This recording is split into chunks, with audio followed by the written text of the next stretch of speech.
Let's talk about it. The industry revealed.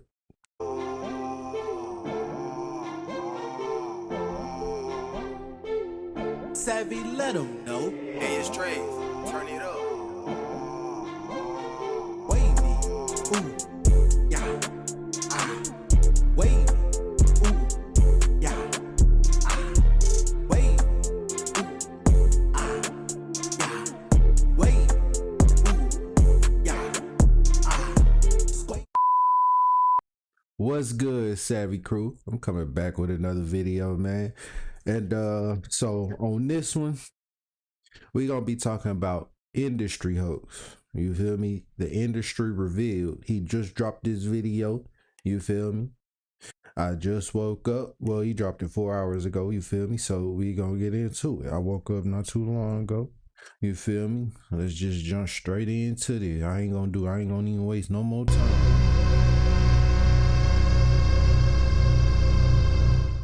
And a large number of the gang leaders were planted. And I don't know what this video gonna be about either. Oh, hold on. Before I start that, let me make sure. Yep, I'm tripping. Boom. So let me take it back real quick. And I don't know what this video gonna be about, you feel me? I just seen it and, said I had to react to it because I already know, I know what it's gonna be about, but I don't know who it's gonna be on or what it's gonna be about exactly. But, let's get into it though. That's why I just named this title this. Like I said, I just go off of I don't the only thing that I do to get ready to make the video is I don't prep, I don't do nothing. The only thing I do is just maybe write down and take notes of what the video topic I'm going to be talking about, or really not even the topic, just what the topic, but the name of the video is what I'm gonna title it. That's it. That's all I do. The rest of it, I just come off the head with it. But yeah, man, so I don't know what this gonna be on. I didn't prep, I didn't prepare, I didn't do none of that. You feel me? We just everything straight live. That's why I'm going live with it now, because everything's straight live. You feel me? And a large number of the gang leaders were planted. And most of the rappers were and are agents as well. Which brings us back to rapper Mac 10, Dedrick Rawlison, King's cousin by marriage. They don't have no Crips and Bloods in New Orleans, right? Who told you that? Let me break it down to you. Mac 10 came down here, Yeah. right? And Mac 10 influenced Cash Money. If you don't, oh shit. Excuse me. If you don't know who that was I think his name is like Chopper or something like that. He got a lot of interviews with what is his name? I forgot the YouTube channel name, but it's like a hip hop channel, of course. But he got a lot of interviews with them. I watched maybe like one or two of them, and that was like a year ago. When I was deeper into trying to figure out this, trying to figure out his music shit. But 3, Mac 10 came out of nowhere, supposedly a blood, and immediately went gold. He was in West Side Connection with Ice Cube, who is also an industry plant and looks like an agent. If you remember, Ice Cube was also in a group called CIA, which supposedly stood for Crew in Action. Right. Okay, so let's take this back. Let's take this back real quick. Okay, so I'm gonna go to this page and watch this real quick. Before I get deeper into that, watch this real quick, bro. Where it go? Check this out. Okay, listen, I can't help it. I just run wild with it too, Cube. I'm sorry. Now, I don't know what happened to NWA. I don't know why they broke up. You feel me? And I honestly don't care. But what I do know is that Eazy-E is dead. Who else was in there? Dr. Dre, or I think Dr. Dre was in it. Dr. Dre is now a big, pretty much you could say almost like a gatekeeper. Same thing with Ice Cube. He's they're like the biggest people. They're like some of the biggest people in the industry, right? Especially Dr. Dre. Well, I mean, you don't really see Dr. Dre like that, but just because you don't really see him out in the public don't mean that they ain't making no moves behind closed doors to stay big and relevant, right? Okay, so I don't know what happened in NWA. All I know is that Eazy-E was maybe been a sacrifice. He maybe did die from AIDS, like they said, because he was fucking on too many people. Who knows? But what I do know is that is Dr. Dre and Ice Cube is pretty big now, right? So look at this interview of Eazy-E calling in to Ice Cube trying to get them back in, or in trying to get him back in the NWA. Like I said, I don't know why they broke up, but after you watch this, hold on. We have Don't worry Sharon about from Mississippi. Oh, Sharon. Oh, I want to know what was up with, like you said, you cutting Cube off every time he got ready to speak, and it's like every time he got ready to say something, you'll cut him, cut him short. And I want to know what was up with that. So you seem like you're putting the brother down. I guess I'm And just a I'm like, bad hey, person. Cube, you're doing something good, man. I want to know what was up with you and the WA. I want to know if y'all getting back together. Look at that nigga face. Like, I know this ain't Eazy-E, bro. Thanks for calling, Sharon. Hopefully, We appreciate it. hopefully, me and NWA, we can work out our differences and become brothers, because that's the ultimate goal. But they needed chastising, just like in some cases I might need chastising. We're all growing, we're all evolving, hopefully, to be a brotherhood, and hopefully. You heard that? All growing and evolving to be a brotherhood. Now, if you ask me, that's why he left NWA, is because well, first off, not that's because he probably been, they once again, they push these people. They already CIA operatives. They already in this family. They already in and if they not, when they join, they working for them, and they under they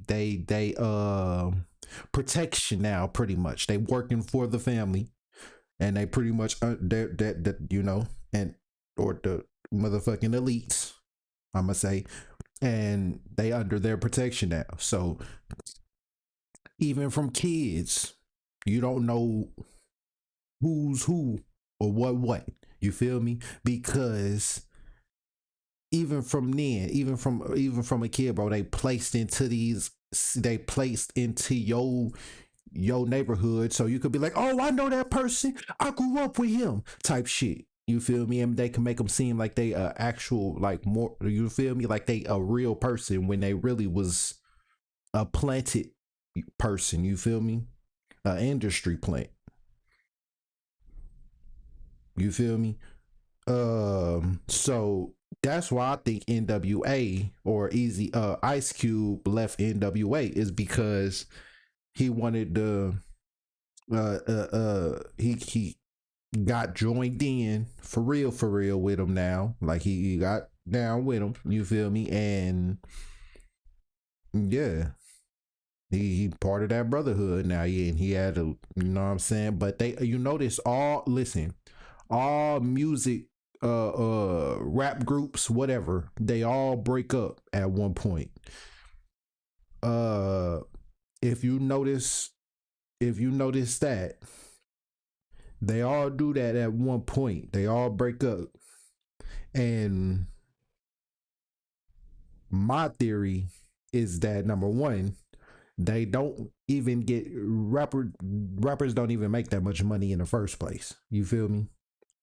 So splitting that money between 3, 4, 5 people, however much is in the group, whatever, and you ain't gonna be getting that much money. TLC, whoever that was, with Sweet Chili Pepper, whatever the fuck her name is, Lisa Left Eye. Yeah, they said that up on stage. You feel me? Live at a Grammy Award. They won a Grammy and said that for their speech. You feel me? They wasn't getting paid that much. So and not only that, when they joined, like we go watch my other video. I forgot what it was called, bro. But in that video, I showed you, I think it was the last video that I dropped. But in that video, I showed you that no, it wasn't that last video. But pretty much in that video, I showed you that these rappers, this is what they get down like this. You feel me? Offset, Quet Migos and them. Just go watch that last video. And you see this has all been like even them, bro. Like that's why Offset got offered up as a sacrifice. I mean, Takeoff. Because if you go watch that video with that ritual they had to do, or whatever, the sacrifice, when they jumped off on stage, I think that's when Offset got locked up too. He jumped off on the stage and started firing off at somebody. He got into a whole fight. Then guess who else was next? Quavo. He jumped down there too and got busy, showing that he down with the get down. He gonna get down and do what's needed. Dude came out doing, I forgot what this is actually called, but everybody call it the devil horns or the bop, whatever. But I forgot the actual name for it. But yeah, he came up throwing this out, talking about this is how we do this. Go watch that last. Go watch. What video was it? I'm gonna see if I could. That's literally that's what they do. But hold on.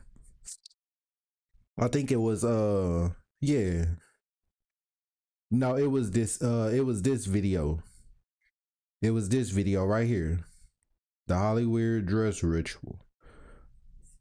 But yeah, let's get back to this though. Who is also an industry plant and looks like an agent. If you remember, Ice Cube was also in a group called CIA, which supposedly stood for Crew in Action. A little obvious, ain't it? Amazingly, Ice Cube later admitted. And you notice once again, like in that go watch him now. This is my last video. Go watch that last video, the Anthony Joshua and Jake Paul fight video. In that video, Martin Lawrence, when they fight, well, he been in that family line, but when they really got to, because if you notice, a lot of these rappers, they be like, you know, I just moved out to LA, or I just moved out to New York. You know, I was homeless, living in and out of my car, or, you know what I'm saying, whatever, living on people's couches, you know, some friends that I just met one day, whatever, you know what I'm saying? And then they motherfucking, one day, we just, you know, went up to the record label and started handing them our songs or something. Or one day, you know, I just got lucky and, you know, somebody just found, or whatever the case may be. It's some rags to riches story. And then they tell you to stay down, you can do it too, and all this other stuff. You feel me? When really, no, they was made to make it. They was put in that place. They just had to show that they was gonna be down to do what it take to, you feel me?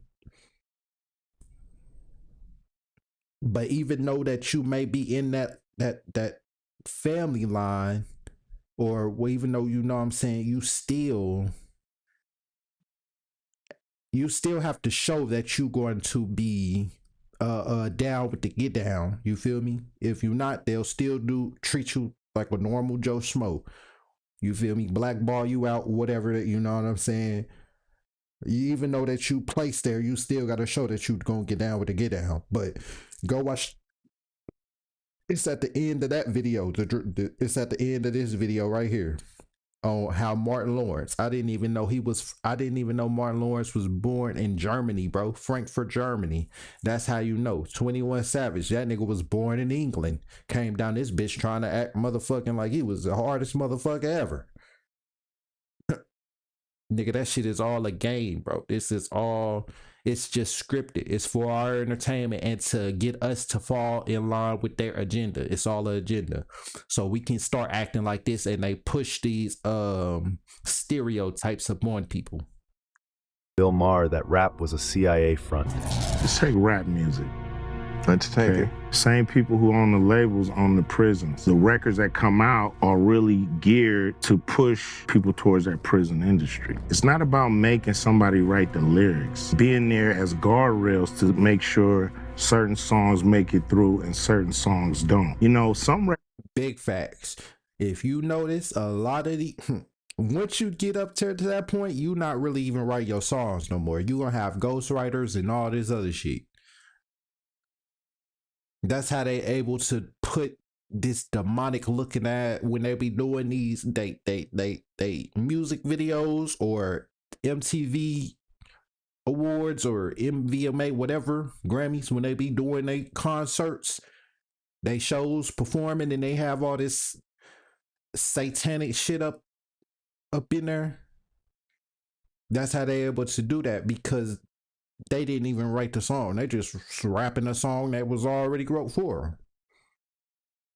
And if they do make their own lyrics, they still have to make their own. If they do write or whatever, they still have to make the lyrics that's fitting that agenda. They can't just make whatever, because then that song ain't gonna even be dropped.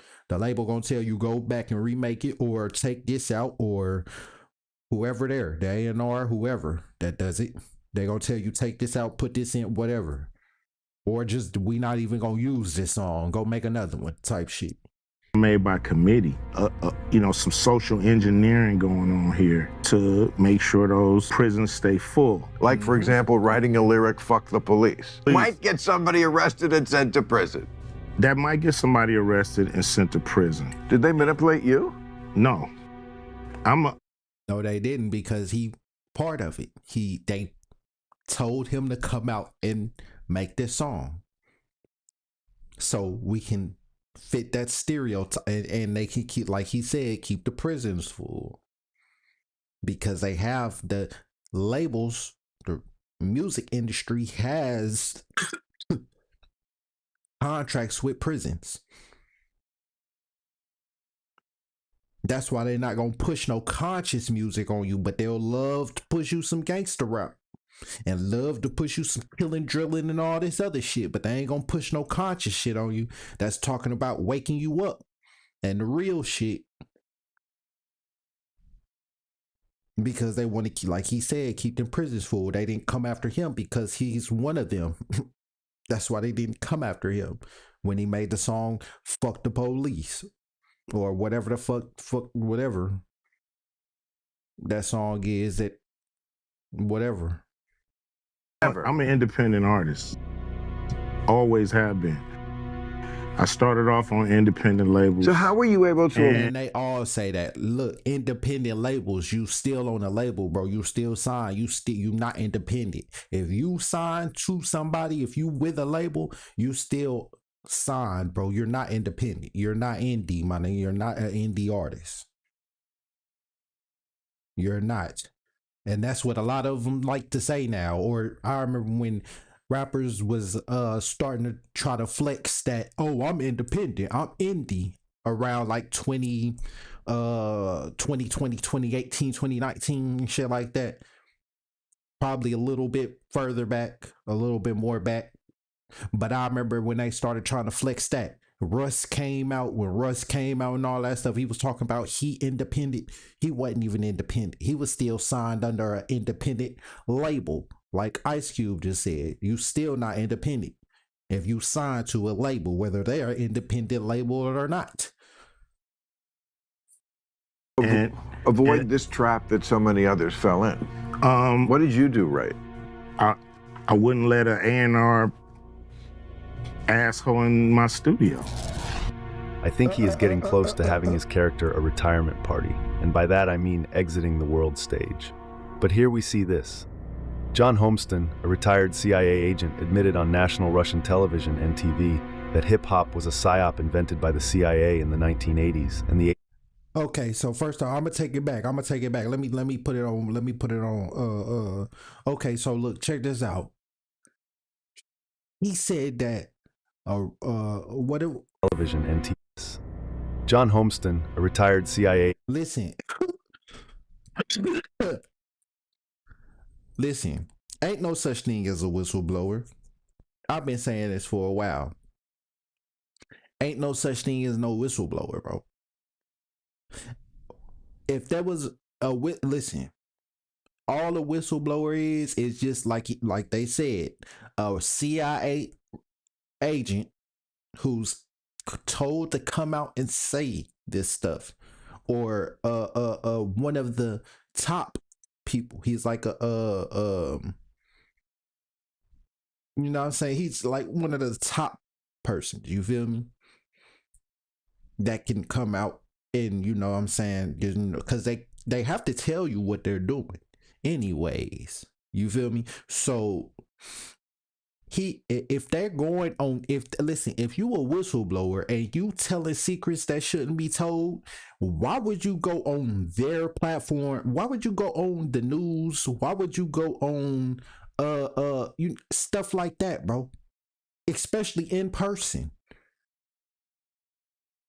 Why would you, if you were real whistle like Edward Snowden and all, why would you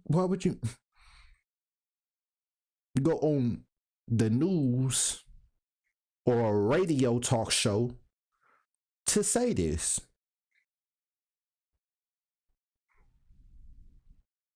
That's because they're, like he said, they say retired, and even if they is a retired agent, they still have they still are in the grips of the controller, of the elite, because they signed that, they're in with that brotherhood. They signed the NDA, whatever. They down with that brotherhood. You know what I'm saying? Because you have to join in certain societies. You have to join in certain groups, certain, you know what I'm saying, organizations. Freemasons, you have to join in certain groups to get in different aspects of life. Especially if you want to be the top of the class. Admitted on national Russian television, NTV, that hip-hop was a psyop invented by the CIA in the 1980s, and the agency has directed and financed household name artists including NWA, Dr. Dre, Jay-Z, and Kanye West. The government... Now, they say since the 80s, and which I can see that, but I think since the 70s, I think since it probably came out. Now, maybe not, because we know that anything that we do, it will eventually end up getting taken over. It will end up eventually getting infiltrated. So maybe when rap first did, or hip hop first did come out, actually hip hop, let's take this back. Rewind that bit. You feel me? Hip hop was actually when that first came out, that was probably the real deal. You feel me? When it was breakdancing, that was, you know, on the tables at first, you feel me, doing all, when it first came out with Coppola rocking them. Now then, even then, well, no, I could say that was like maybe the beginning of rap, you know what I'm saying? But that was still kind of hip hop. But I feel like if it's still, when it first came out, it was most likely a psyop. You feel me? What they said, NWA in the 1980s, Russian television, NTV, that hip hop was a psyop invented. Okay, he said psyop, so I thought he used a different word, but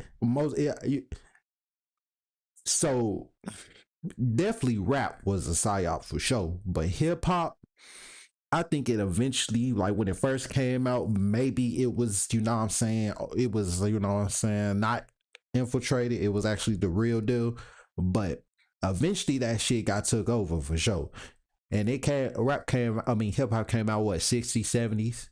So hip hop and then rap came around like, yeah, the 80s and shit. So yeah, I could see that. So they say hip hop, but really it was rap. Now you could say hip hop probably was taken over too, because I believe it most likely been a psyop from the get-go. But you know what I'm saying? It was definitely it was hip hop, rap, whatever. It was definitely a psyop, bro. By the CIA. To fit a stereotype. 1980s, and the agency has directed and financed household name artists including NWA. And not only that, to dumb us down. Do you realize before we had hip hop, rap, gangster rap, we was on some conscious shit? We was incorporating consciousness in our rap. Now, even that, you could say that because a lot of people didn't know that type of knowledge, right? A lot of people didn't know that type of knowledge unless you was in with, you know what I'm saying, in with the groups. So that's how you could even say then that it's still been a psyop either way. You feel me? Because you wouldn't really, people wasn't reading, black people especially, that was keeping us away from books. But you know what they said, especially back then, if you want to hide it from a nigger, put it in a book. You feel me? So Yeah, the only way people was really knowing this knowledge is if they was rubbing elbows with a person who or was cool with somebody who knew this knowledge, and most likely the person who know that knowledge is in with the group or a fraternity or some shit. So yeah, it's always been a psyop. Dr. Dre, Jay-Z, and Kanye West. The government at the time spent big money, serious money on this covert operation designed to corrupt the American youth to nihilist, anti-establishment, and anti-American ideologies, and sow division in America, he explained in a half-hour interview broadcast on national television. All of this should be obvious by now, but I think they are leaving people off of that list. They're stating those that are at the end of their career, while not mentioning those making music for the youth now.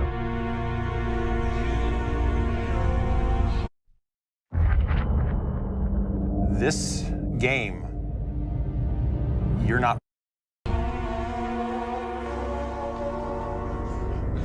Ice Cube's first EP, Kill at Will, pictured him handing you a gun. The title speaks for itself. The next one, Death Certificate, shows Uncle Sam dead, covered in a sheet. Again, the album title speaks for itself. Next was The Predator, where Ice is smoking a pipe with a skull on it. Ice Cube has promoted That was the crack. Now I don't know about the Uncle Sam one. That I'm kind. I don't have to do. You feel me? I don't really know about that one, but I caught the other two for sure. And oops.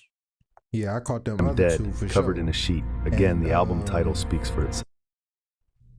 Yeah, smoking that crack pipe. They introduced crack in the 80s, didn't they? So that's him letting you know that this was all a plan, and it's some other. Listen, like I said, they have to tell you what they doing before they do it, right? So they put it in the music as well. It's artists that you can go back and listen to some of their lyrics and the shit happened, or they said it before it happened. You feel me? There was rappers who was talking about I forgot what that song was, but it was a rapper. That's literally the song was about literally the crack epidemic before it happened. A couple years before it happened. Guess what? Biggie, the 9/11, he said it's time to get paid, blowing up like the World Trade. How you gonna say that before it even happened, right? Because they part of the agenda. Next was The Predator, where Ice is smoking a pipe with a skull on it. Ice Cube has promoted the Nation of Islam beginning in his 1991 album, Death Certificate. Please note that the Nation of Islam teaches that the white man is the devil. This separates it from most schools of Islam. My father always taught me to always want to be equal. But once I learned who the devil was, I would never want to be equal to him. When Ice Cube speaks about devils in his music, or as he did in this video clip, he's talking about whites. Even with all of his talk, he still went on to do a couple of commercials for St. Ides beer, part of a company with no black leadership. I guess his idea of black power is doing the so-called devil's work. Average blacks from the streets don't own the music or movie industry. He can't have it both ways by hating and advocating separatism, while at the same time working hand in hand with those he says are the oppressors. But since Allah is apparently working with New Age minister Ice Cube. Big fact. Even Cat Williams, when he came out and tried to expose all this shit, guess what he did? He started the movement for people to really come out. Well, not people, but the industry to come out. The rapper, the celebrities to come out and expose stuff. He started that movement. And he didn't do it just because he wanted to do it. He did it because he was told to do it. That was the agenda. Now you could be like, but no, Cat Williams always been going against the grain. They gotta put people out there that make it seem like they go against the grain. They have to. That makes it look more realistic, I guess you could say. You feel me? And not only that, they like Candace Owens. I'm gonna forever keep bringing her up. Candace Owens. She act like she going against the grain, but she really going with the grain. She's just infiltrating. Y'all played enough and watched enough movies and played enough spy video games where you know that when they come in with nigga come they be infiltrating shit, going to parties, you feel me? To looking, you feel me? You got the suits on and shit, motherfucking infiltrating shit though. All part of they psyop. You feel me? Even in I used to fuck with the nation. I almost joined the Nation of Islam at one point. It's important to see what he is ministering to the youth.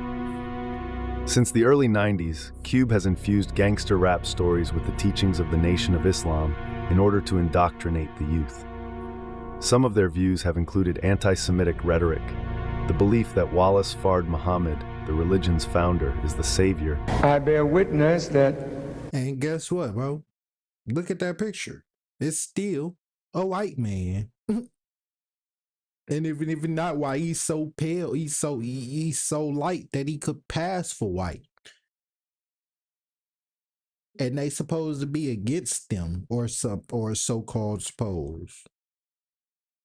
Now they say when you listen to Rizza Islam, they say that he say that they just talking about like the government when they say the white people or the enemy or whatever, the devils, whatever.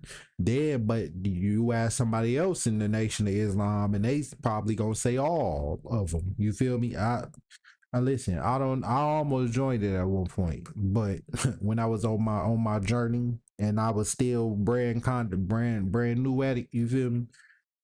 I almost joined them. I almost joined a couple, you feel me? I was like, damn, they speaking for the Hebrew Israelites, my nigga. I would have been out on that street looking crazy in a bit. But boy, I'm telling you, it's all, even religions, bro, is a cult. Even religions. Fard Muhammad, the religion's founder, is the savior. I bear witness that there is but one God, and I bear witness that Muhammad is his messenger. As well as some CIA UFO teachings. This alone should tell you that Ice Cube's music is beyond something that could be brushed off as simple entertainment. Here is Khalid Muhammad's intro to the song Cave Bitch. Give me a black goddess sister, I can't resist her. No stringy-haired, blonde-haired, blue-eyed, pale-skinned, buttermilk complexion, grafted, recessive, depressive, ironing board backside, straight up, straight down, no frills, no thrills, miss 6 o'clock, subject to have the itch, butanoid, Caucasoid, white cave bitch. Note the artwork for the song shows Ice Cube's music being injected into a child. Ice Cube attended William Howard Taft High School in the Woodland Hills area of Los Angeles. He was bused 40 miles to the suburban school from his home in a high-crime neighborhood. You have to laugh. Straight out of Woodland Hills. I'm Antony Porofsky, and I need to tell you about how global funding cuts are having devastating impacts on the world food. Injecting Ice Cube's music. They had a syringe written with Ice Cube, injecting it into a child, bro. That's letting you know right there that they not even listen. They can change the grown folks' mind, but 9 times out of 10, they going for the kids, the youth, because they already know your grown ass got your mind set straight on whatever the fuck whatever you believe, and it's gonna be hard to change your mind. You're gonna fight tooth and nail to keep yo identity of what you was what you know, you feel me? But they know they can get to these kids and make them believe whatever. They could even make them go against their parents if they wanted to. You feel me? So this is how deep it gets.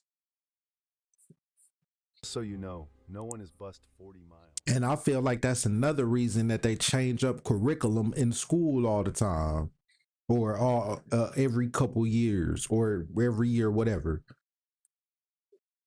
Because once like, okay, so when our parents was in school, the shit that they was teaching wasn't the stuff that we learned. Now the stuff that we was learning when our kids is now in school, some of us that got kids that's in school, or you feel me? Now they learning, if you my age, or you know what I'm saying, or whatever, or a little bit older. Now our kids is learning some new shit that if we was to try to help them with their homework, we gonna be like, what the fuck is this? We didn't learn this. You feel me? So they can't even make the kids go against us. Well, my teacher told me this. You're wrong, mama, or you're wrong, dad. My teacher told me this is what it is. The government wouldn't lie to me, type shit. You feel me? So yeah, that shit get deep. Chen is a development and fund in San Francisco. San Francisco. They mean his life is a development in San Francisco. I will translate this a little better for us. She states his life was a development in San Francisco. The father gave him another nickname after he went back to China. After he go back to China, and the father gave him the Yun Gam. Yun Gam is his school name. Yeah, Yun Gam. And listen, you may be like, damn, they even getting people in China. They getting people overseas. You may be like, dang, they get people overseas. Yes.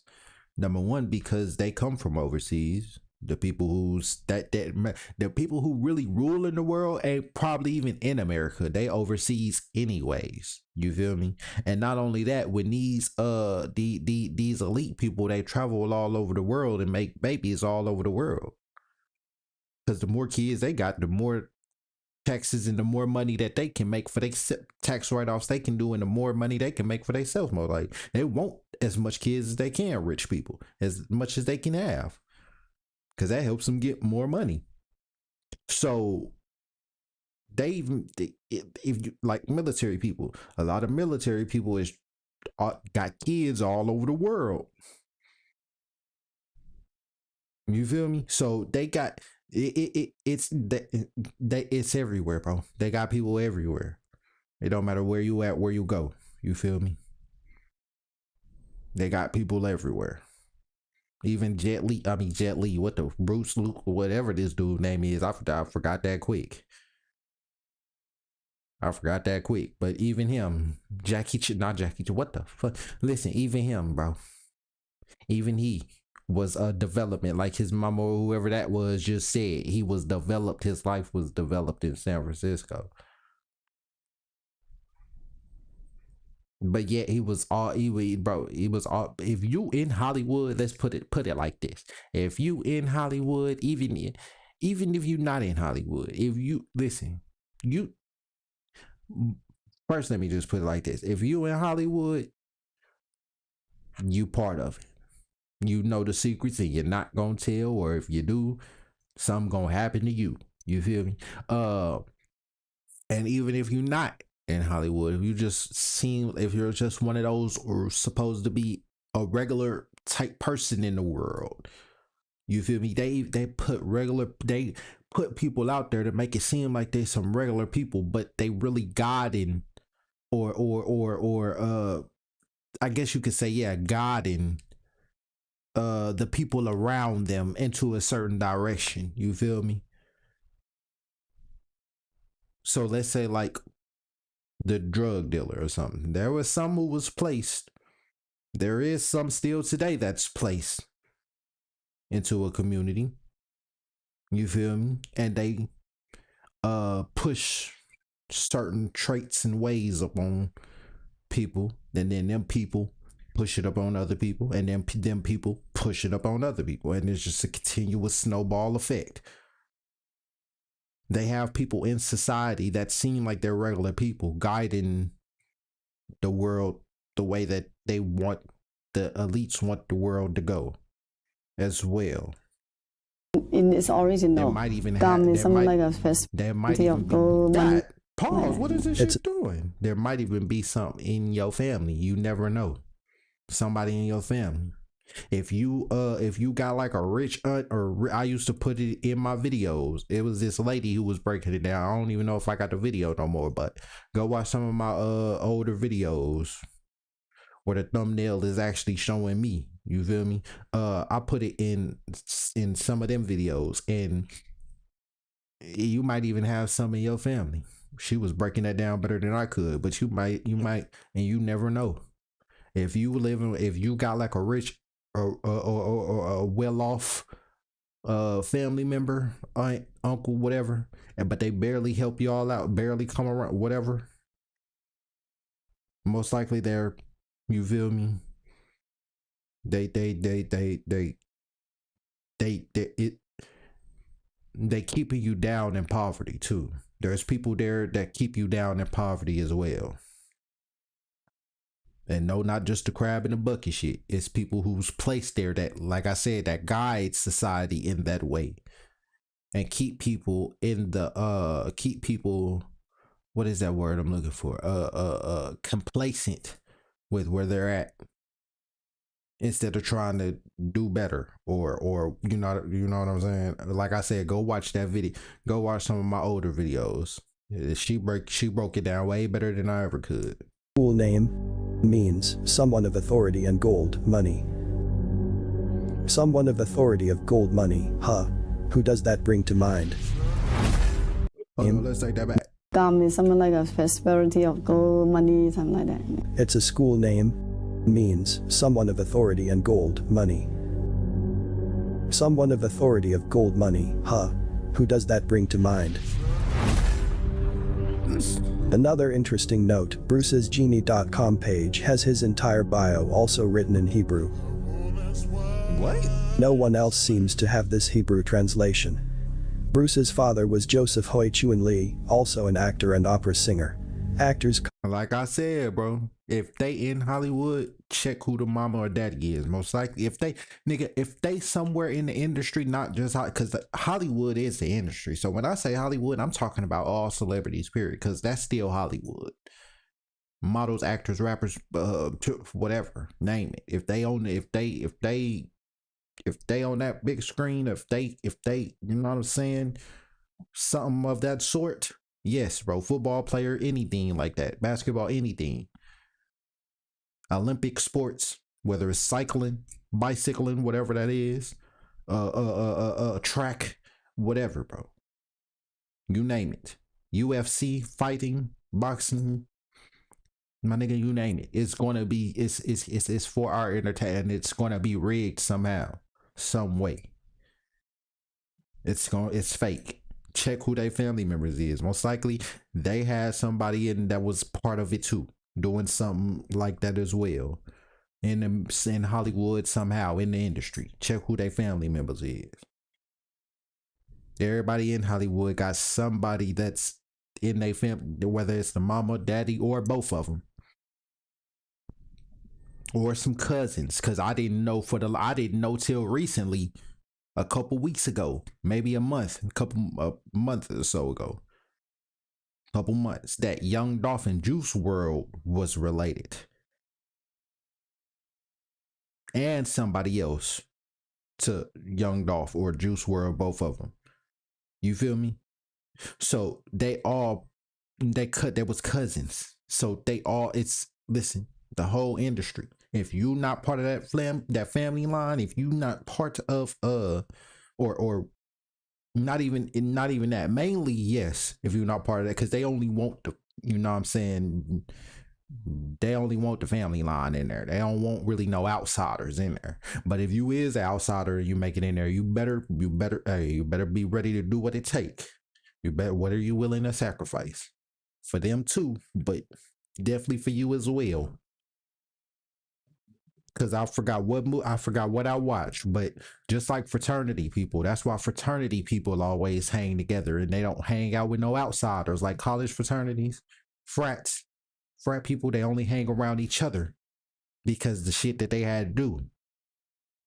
That they got bondage pretty much together. They got that brotherhood because of the stuff that they had to go through and do within them fraternities. So with a normal person that didn't have to do it, they gonna feel out of place because they know what they had to do. They can't talk about that type of stuff with regular people. They can't even like they gonna feel uncomfortable. So they gotta hang around regular. Not regular, but frat. They frat brothers and shit like that. Actors, naturally, and historically in the West, actors have been almost exclusively Jewish. So, is it a coincidence that the Chinese Lee family seems to be of special interest to Jewish readers? Listen, there is Chinese, listen. Whatever race it is, there's going to be at least a family line in there that's part of this shit. You feel me? As further support of the when you hear in history about the what is that called? I got it on my phone history in my my browser on my pages, but I might have deleted it. But like them, when you hear about these family lines, like the Qing dynasty and all that, the queen, you know what I'm saying, that even they part of it. They just over there in China doing it, or wherever they at doing it. Action. A look at that's why.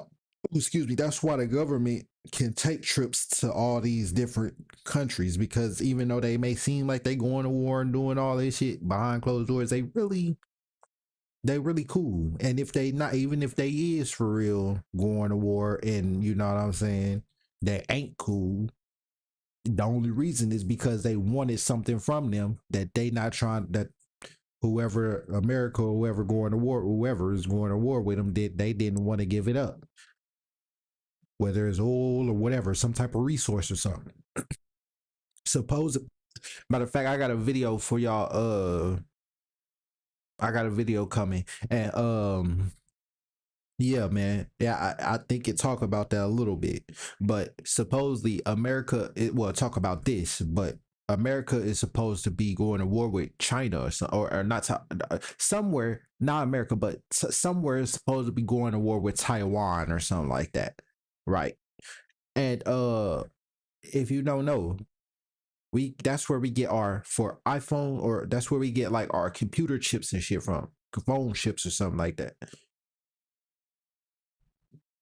It's something like that. So listen, I got that video coming soon though too. But yeah, let's get back into this. Tells us this.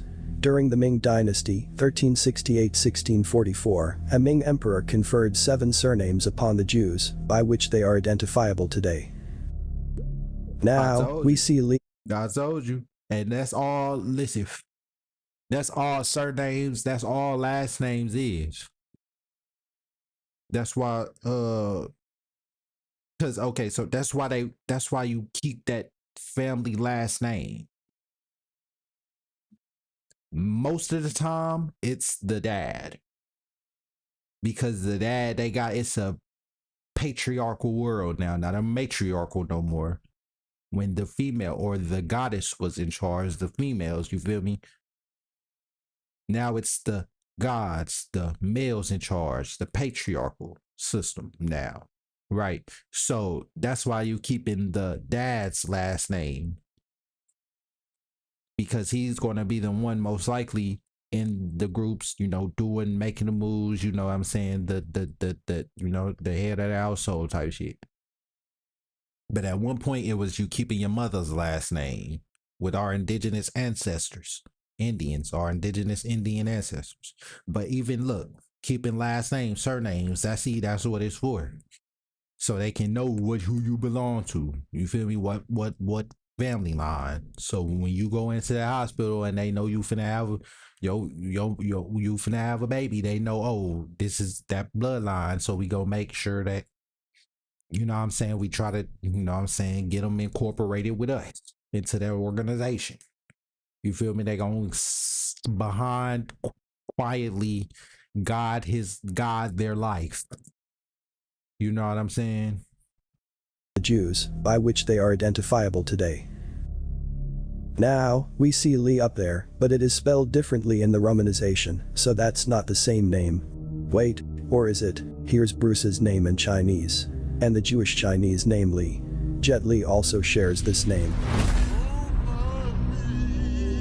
Hui Chuan Lee, in addition to being an opera singer. I'm sorry to keep pausing it, but I gotta add my little 2 cents in because it's gonna fill in the blanks just a little bit. Sometimes I get the over talking a little bit, but that's why they do the last that's why they change up the names. Even though, okay, so let's just say Lee like L-I and then Lee like L-E-E.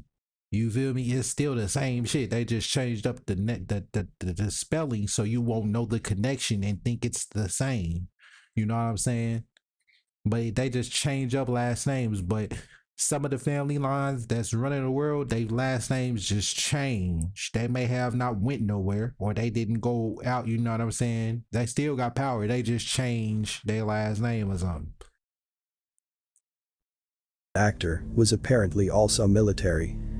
And so they can have different parts because they can have it's the same family but running different parts of the world that you wouldn't even know it's the same family because their last name is changed or the spelling is changed. But even though it still stay the same or sound the same, like Lee and Lee, the spelling is just changed, so you won't know that that this is the same family.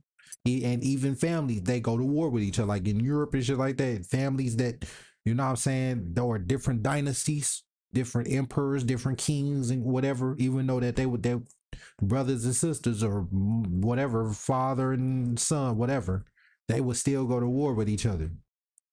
And you know what I'm saying, try and conquer over that, you know what I'm saying, try to conquer them over.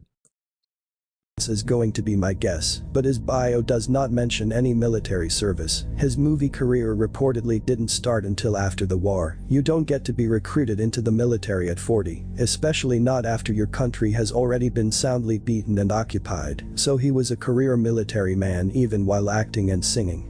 That lines up with what we find here in the West concerning intelligence and actors. Telling me that there is a movie company in Hollywood right now that is funded by the CIA? Yes, sir. At Wikipedia, his name is also given as Lee Moon Xuan, with Hui Chuan being listed as a stage name.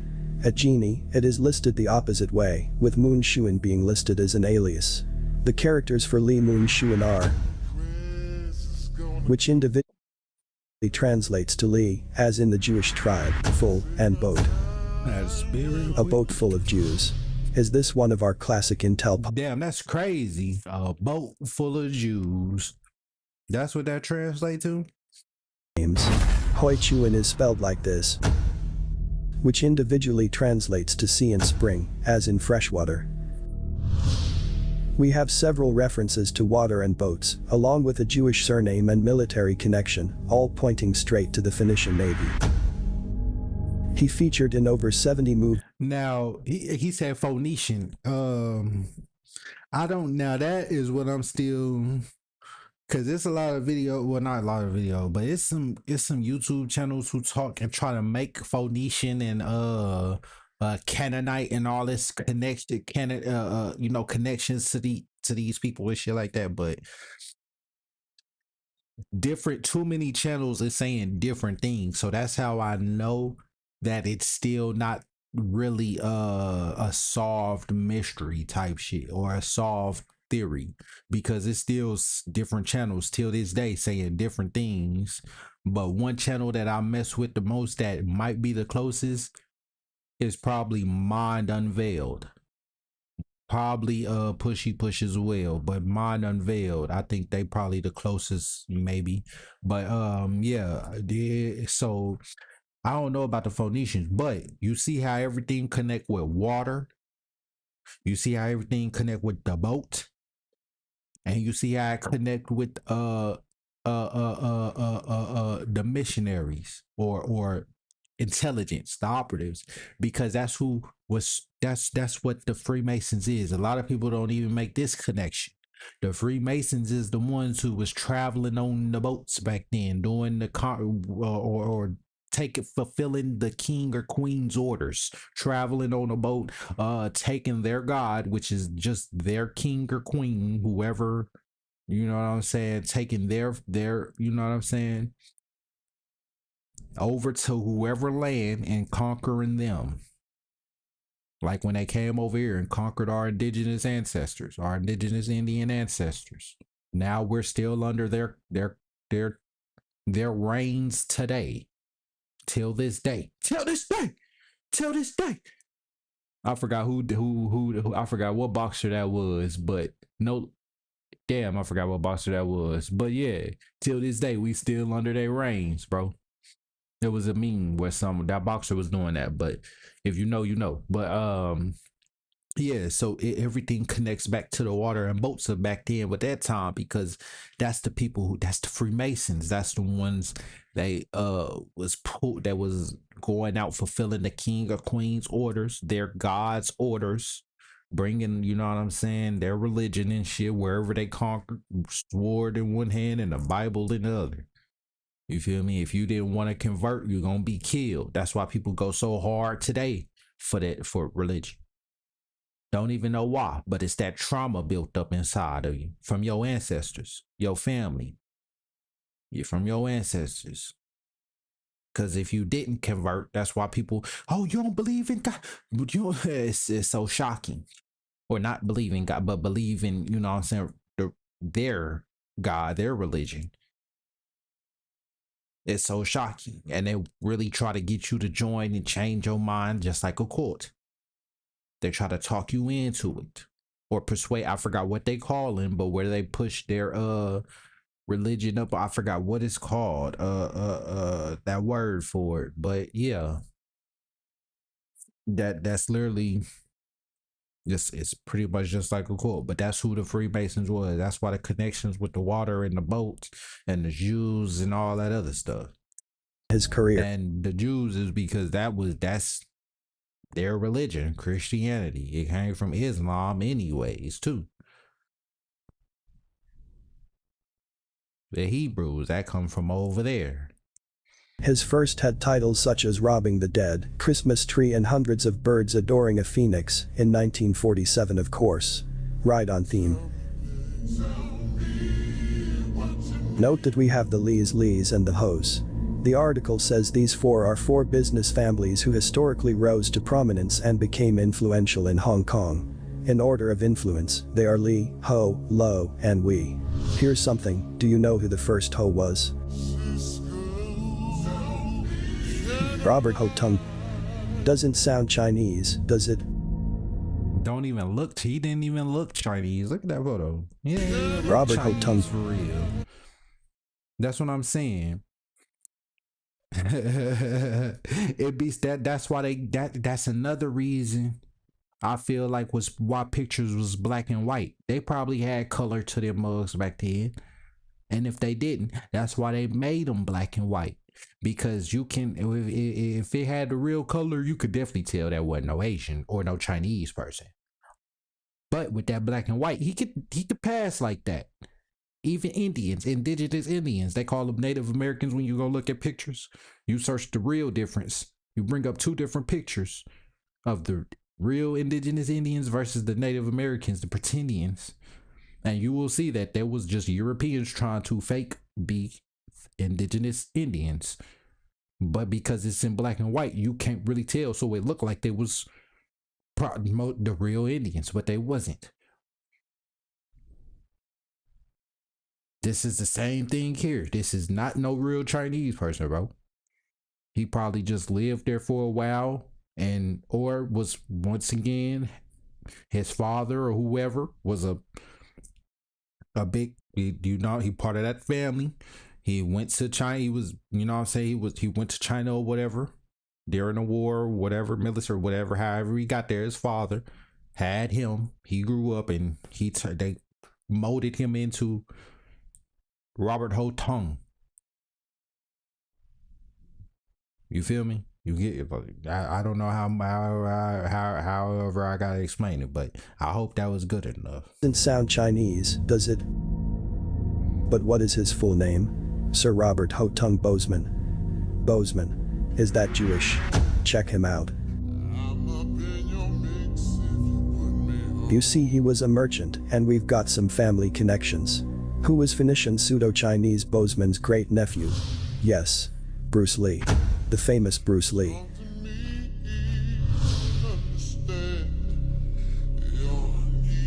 So Bruce Lee is Phoenician through and through, which, not to detract from his real charm, charisma, and talent, does account nicely for his big-time success in both Hong Kong and Hollywood cinema, and does make one wonder if both he and his son Brandon faked their deaths. In retrospect, all the mystifying and mythologizing around that, if you've followed the Lees, their sudden, unexpected deaths and their similarities, now reads more like fiction than anything else. You might draw a parallel to the numerology of Lincoln and Kennedy. Sold as mystical, but really a function of Phoenician theater and its insufferable, interminable inside jokes. Big facts.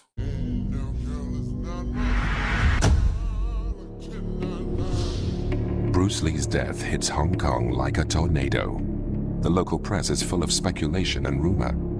How could one so fit and healthy die so young? On to the reportage of Bruce's death. We are told that he previously had an episode of seizure and fainting while recording lines in Hong Kong on May 10th of 1973. This was ruled. And you want to know? I think like I go check out that last video I just dropped, the Anthony Joshua and Jake Paul video. Listen, they put not computer chip, but they put like motherfucking chips. You feel me? Like Neuralink, my nigga. They put chips. They implant chips in these people, bro. In these high profile people. You feel me? So that way, whenever they need to hit the off switch, they can. Or whenever they need to make them whatever, they can make it seem like, you feel me, it was just a natural accident or whatever the case may be. Inject them with some shit. Put it, you know what I said? They got ways to do it, but they implant these people with chips, bro. So they can see their vitals, all that stuff. So Illuminati, I think I may have made a video on that. If I didn't, he dropped a video talking about that. But I didn't before that, but he dropped a video talking about that. They put that so they can, you feel me, so they can hit that off switch whenever. But go check out my last video, because I put that in that one. So when they ball it out like that and look, you know what I'm saying, look like they having a fake or look like they having a seizure, that's why. Have been from a cerebral edema, which they only treated with Mannitol. Neither the actor, his family, friends, or managers were interested in what caused his brain to swell in the first place, apparently because we get no reports of any follow-ups or tests. And then at that, the whoever it is, not the coroner, whatever, the autopsy person is in on it too. Whoever do the autopsy, they have people who's paid off that works for them. I'm telling you, you didn't watch too much movies not to know this stuff. When they have a movie, when they make a movie, I forgot. I know I'm thinking of a movie in my head, but I can't get the name of it. But I got, like, they pay these people off, bro. So that way, whenever they do need to say that it was a overdose or whatever, a fake whatever they need to say, because it came from the autopsy person. Oh, it must be true. He not lying to us. Type shit. Brain nearly burst from your skull to the point you blacked out and seized up. Just spray some artificial sweetener on it and be on your way, I guess. Okay. We also get the little footnote that Lee had his underarm sweat glands removed in late 1972, just a few months before his first seizure. You can take a look at any description of the procedure, a thoracic sympathectomy, and see that it is a long, long list of risks with only one pro. Less sweat. We were told that Lee did it because he thought sweat looked bad on camera.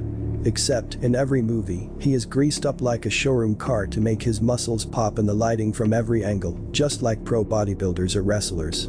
So you have your sweat glands removed, then replace the sweat with baby oil. This is to give us another false angle, that he died from heat stroke because he couldn't sweat, but I don't buy that either. A health and fitness nut like Lee would not be likely to take such a dangerous and unnecessary surgery for something that could have been solved with a towel boy on set. If in fact, it was a problem to be solved. Bruce studied bodybuilding and was a stage actor. He knew better than anyone that sweat made you look better on camera, not worse. Not only that, but that surgery is an invasive procedure. Are we to believe he took no painkillers prior to his death to recover from that? Was he a professional stuntman or athlete, and he took no painkillers for any injuries during his— Look at that evil ass laugh, bro. That's what I'm saying. But all these people was on that shit like evil little motherfucker would know without hearing it. I wonder what it sound like. Was he a professional stuntman or athlete, and he took no painkillers for any injuries during his movies or training or exhibitions? If he had, he would have already felt and known the effects it would have on him, if indeed the drugs had such an effect. We are told Equagesic was commonly in use at the time, so it is very unlikely a man in his profession would have zero experience with it. Big facts. Confirming my reasoning here is a quote. And that's what I'm saying. They do this type of, they have these people get these type of procedures done and work done. Or they say that they did it, but even if they do it, they have these people get these work done. Like, you notice how all these models and actors and rappers and whatever is getting body work done. Now niggas is too. Niggas getting BBL labs and shit. Bandman Kevo was the first one. I remember when he first came out with that bullshit, saying that he did that shit. I don't know why he did that, but even niggas is getting BBLs now. So, bro, you notice how they all do that? They do that because, or they get these so-called street rappers, or they may actually go. They have people placed in the streets. Once again, they have people, covert operatives placed in there. So when it's time to bring them out in front of the world, once again, they can make it seem like, oh, I grew up with him, or I went to school with him, or he was in my neighborhood, or whatever. You feel me? But when it's time to bring them out, you know what I'm saying? That they make you, they have them on drugs and what all this so-called other shit. So that way, when they pass away, that the so-called whoever the autopsy person is, whatever that do whatever, when they dead, when he come out, he could say, oh, it was an overdose, or oh, it was whatever. You feel me? When 9 times out of 10, it was either a setup overdose or it was just faked, and nothing probably even really happened to them, or they took them out for the, because you know what they say, some artists, or either they say, well, I know they say some, but most artists is better. Most artists is damn, I just lost what they said, but so it's pretty much worth more. Okay, there we go. Worth more dead than alive. And then you notice how once they die, they stream numbers run right up, and then they you feel me? It's just all a ritual. It's just all part of their little agenda, their little inside joke shit, playing whatever they got, man. Whatever they Lee didn't avoid alcohol because of discipline, per Entertainment Weekly. The reality is that he didn't like to drink alcohol because it caused an unpleasant physiological reaction, which he shared with an estimated 35% of Asian people. After even a few sips, sake was the exception, Lee would become flushed and nauseous. He did, however, enjoy other substances, specifically cannabis, according to CNN. Now listen, I didn't start for real drinking. I drunk maybe like 1 or 2 times with some of my homeboys. Maybe 3, but I didn't even drink. You feel me? I just got a little tipsy. I was the one making sure that everybody was cool. You feel me? Everybody was straight.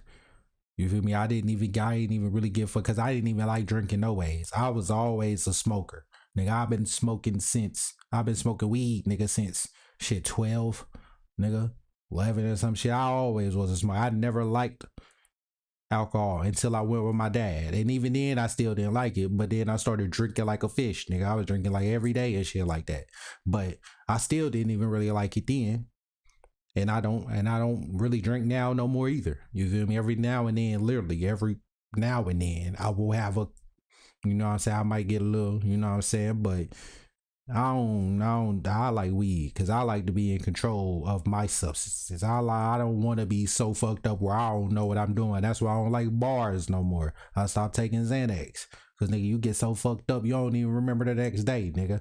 You don't even, niggas got to tell you stuff. You still might not even remember it, but then the memory might eventually come back to you. But that's what, yeah, no, I don't like nothing I can't control or none of that. If I can't control it, I don't want it. Also, Bruce had a personal doctor on call, but never had an allergy test. This also conflicts with the first episode of his brain swelling. It is not reported that he had taken Equagesic when the exact same thing happened to him months before, so how could it be the cause for the second episode? Equagesic is the painkiller Bruce takes to combat a headache. It contains aspirin, but also another drug called meprobamate.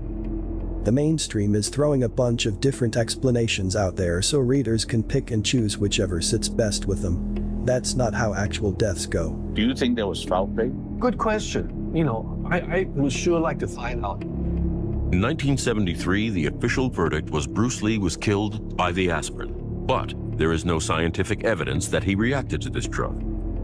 When the public learns Bruce Lee died in Betty's apartment, she is seen as a prime suspect. Her lifestyle choices further fuel public suspicions. Betty Ting Pei ran with a fast crowd and was involved in the darker aspects of Hong Kong show business. As long as you are focused on all of the planted theories, you will never focus on the idea that no one died at all. This alone is very important and I can't stress this enough. The 2010 biopic Bruce Lee, My Brother, also... And I might just be pushing here, but you can kind of... Suspicions. Betty Ting Pei ran with a fast crowd and was involved in the darker aspects of... I might be pushing here, but you can kind of tell, because you look at her eyes. She got senpaku eyes. Senpaku. Lower senpaku. If you know what that is, you know how to read faces. That means that somebody, now it may be because of the way that she's looking in this camera angle view, maybe the way that she got her head and the way she got her eyes, but the way her eyes is right now, she got senpaku eyes, and that is a person who's like they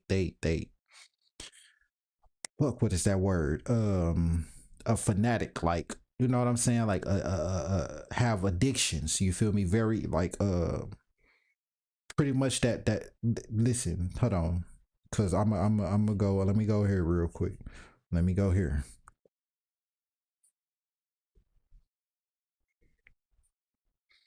You feel me, hold on.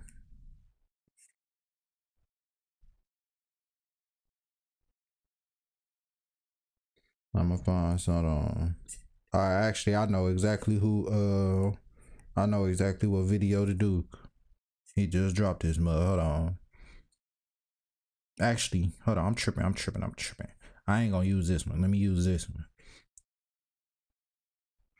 Let me use this page, because then it's gonna take off my video from there that I'm watching. So boom, Rob Reiner's son. Meet Nick Reiner, son of Rob Reiner. When you look at a face, things will jump out at you. No one is going to look at this face and not think something. I always go with the first thing I notice on the face, and the first thing I notice are his eyes, and there's white on three sides. This is a term in my world as a physician. That means white on three sides, the lower his eyes. That means that you can see the white, like you see how under the, like under his pupil, the dark spot, you can see all that white. And when most people, you only see white on two sides, but you see three, the bottom and the two sides. Now watch There's what he said. white on three sides. This is a term in my world as a physician we refer to as lower senpaku. Senpaku is a Japanese term that means white three sides. When people have this, it tells us two things. One, they're fanatical. Two, they're addictive. The first addiction is always sugar, but this is so deep. He is so into addictive tendencies. It's disturbing. And the reason this is so profound is, notice his eyebrows. They're very, very Okay, so boom, that's it on that. But you get it. And they said she was involved show business. They said she was involved in the darker side of things, business. So Involved in the darker aspects of Lower Senpaku. You feel me? So yeah, man. And if you cover up like one side of her face, I'm what is that? The left side? No, cover up the right side of her face. As a matter of fact, I might put I'm probably gonna put it on in a video. I might try and do it in a video.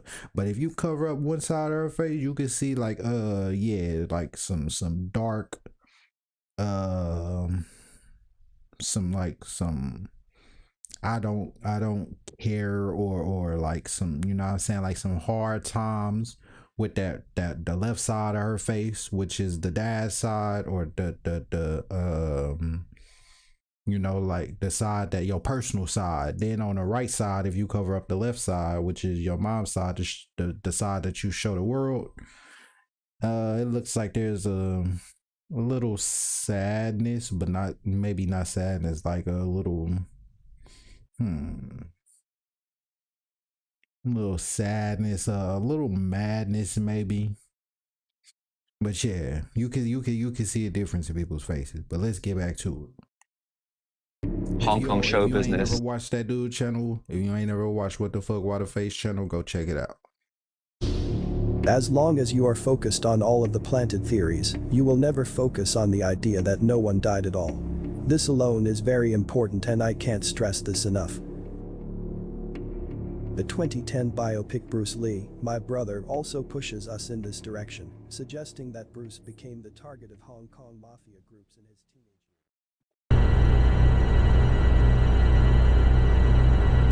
years. Now we have the glitching chair. I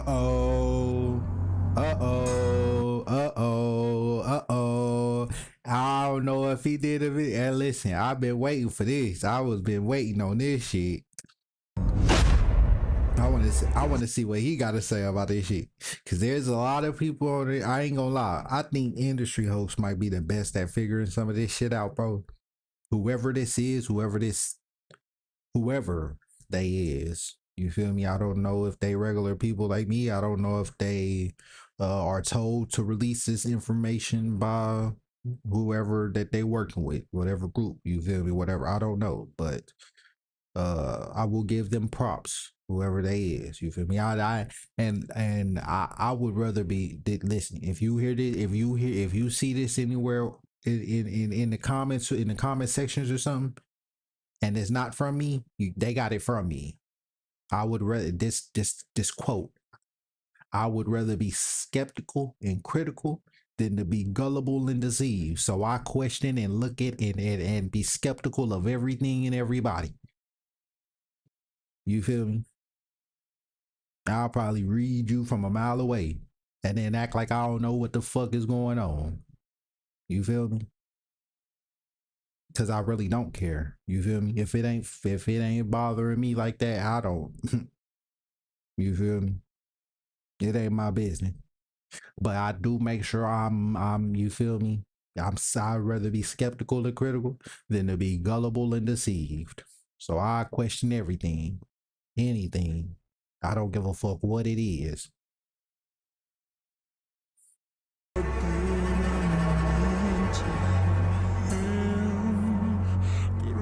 Somebody's son. And I took his hand.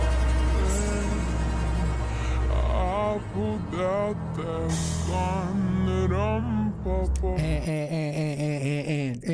And this is just, listen, because I did make a video on this myself, But I didn't say this in the video, and the reason the chair I feel like is going through the other chair and the table and all that shit, you feel me? Like it's like, you feel me? Is because it's a hologram. Now I did say it was a hologram in that video. That's what I made the video on. But go check that out.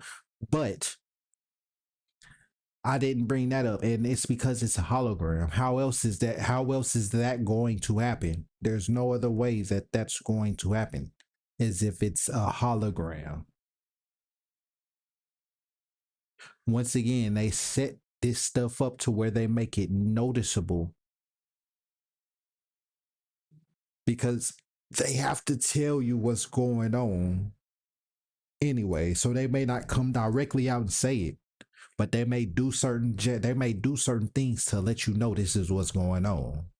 Whether it's a hand gesture, whether it's you know what I'm saying, whatever it is, symbols, whatever. And I'm always continue to bring this up, like Doja Cat, how people was always, even with rappers, period, how people will ask them, are you part of Illuminati, whatever. Now, some of them, yes, they may not be, because you can be in Freemasonry and not be a Illuminati, part of the Illuminati. But to be Illuminati, you have to be part of Freemasonry. So everybody might not be, but there are definitely some Masons. And yeah, bro. That's the only that I'm gonna continue to bring up Doja Cat, though. That people would ask her, are you in it, or whatever. Her fans would be her followers, whatever, would be telling her, or you know what I'm saying, people would be pretty much saying that she's in it. She would say she not, but then come out looking like a fucking demon, dressed up as a whole demon, or throwing up the hand sign, whatever. You feel me? Letting us know that she part of it. If you know, you know, type shit. But if you don't, you just gonna think that, you know what I'm saying, she telling the truth and not part of it. Well, these things are being filmed at 120p. One would expect these glitches to appear, which is why these things were filmed at such low quality. Note that this is a college, and kids are equipped with the latest iPhones and Androids. In fact, when Kirk arrived at the campus, there was a noticeable presence of cell phones among the crowd gathered near the tent. And that's another reason. Listen. So now that's why they take them what is it called? Method acting classes. Because just like Erica Kirk, his wife, Charlie Kirk, how she does this acting in public. Now, she's not a good method actor, but there is some good method actors out there. Some of these celebrities are some good method actors, and you won't even know that they just acting, but they really is. You feel me? Just like Erica Kirk.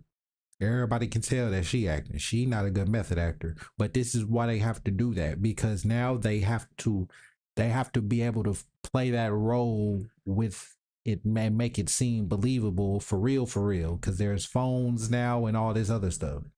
But then again, sometimes they do set the shit up to where you can tell it's a setup, it's fake. You feel me? It's not staged type shit.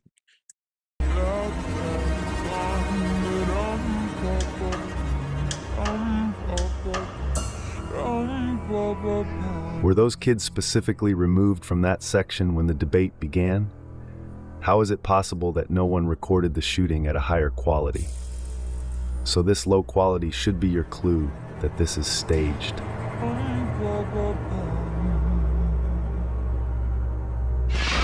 As with Trump's fake assassination attempts, apparently and once again, it may not be no hologram. It was probably him, and they just got him. Now, listen, this is one thing this is one thing people never talk about with Charlie Kirk. Matter of fact, let me bring it up.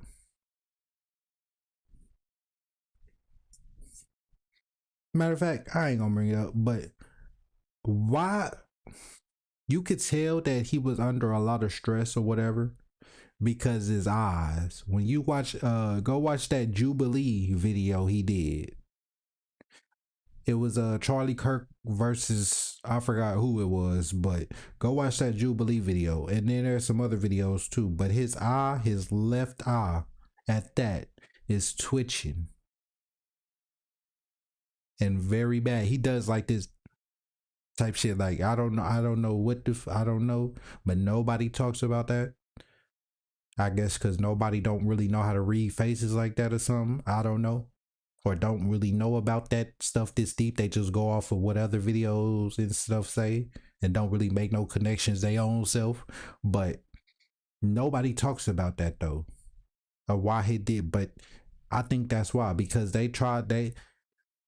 If you watch Didi Got a Podcast, there was this video that he did, which they, once again, I only, he part of it too. I did a video. Go watch.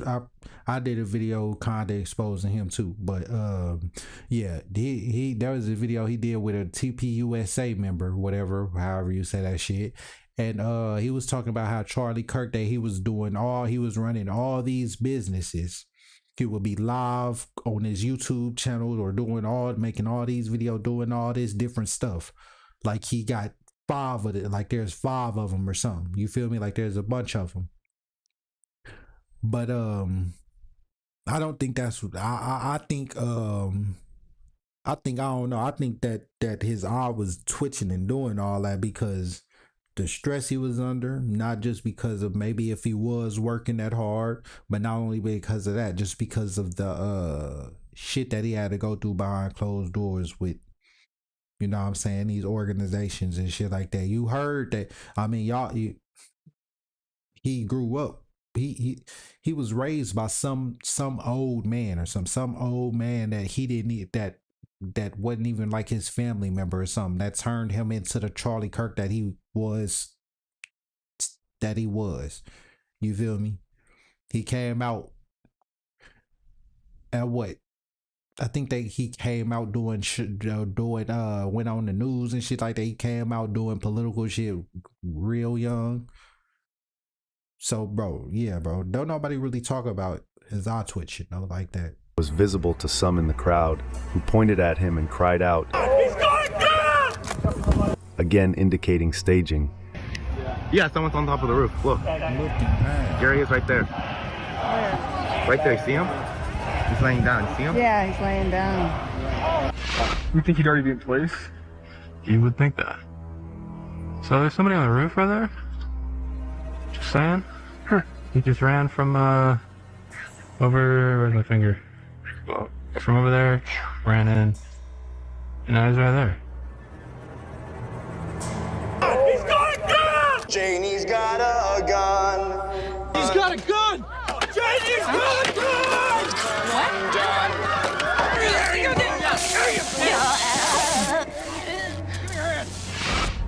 Supposedly, regular students or civilians were able to spot. They put this stuff in movies. Y'all, like the Snake Eyes connection was floating around for a little bit. They put this stuff in movies.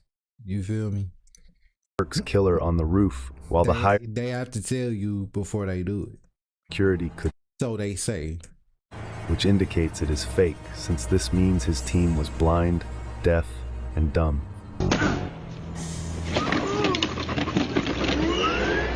But of course, like all of this, the one who spotted the killer on the roof was also planted and placed to catch this footage.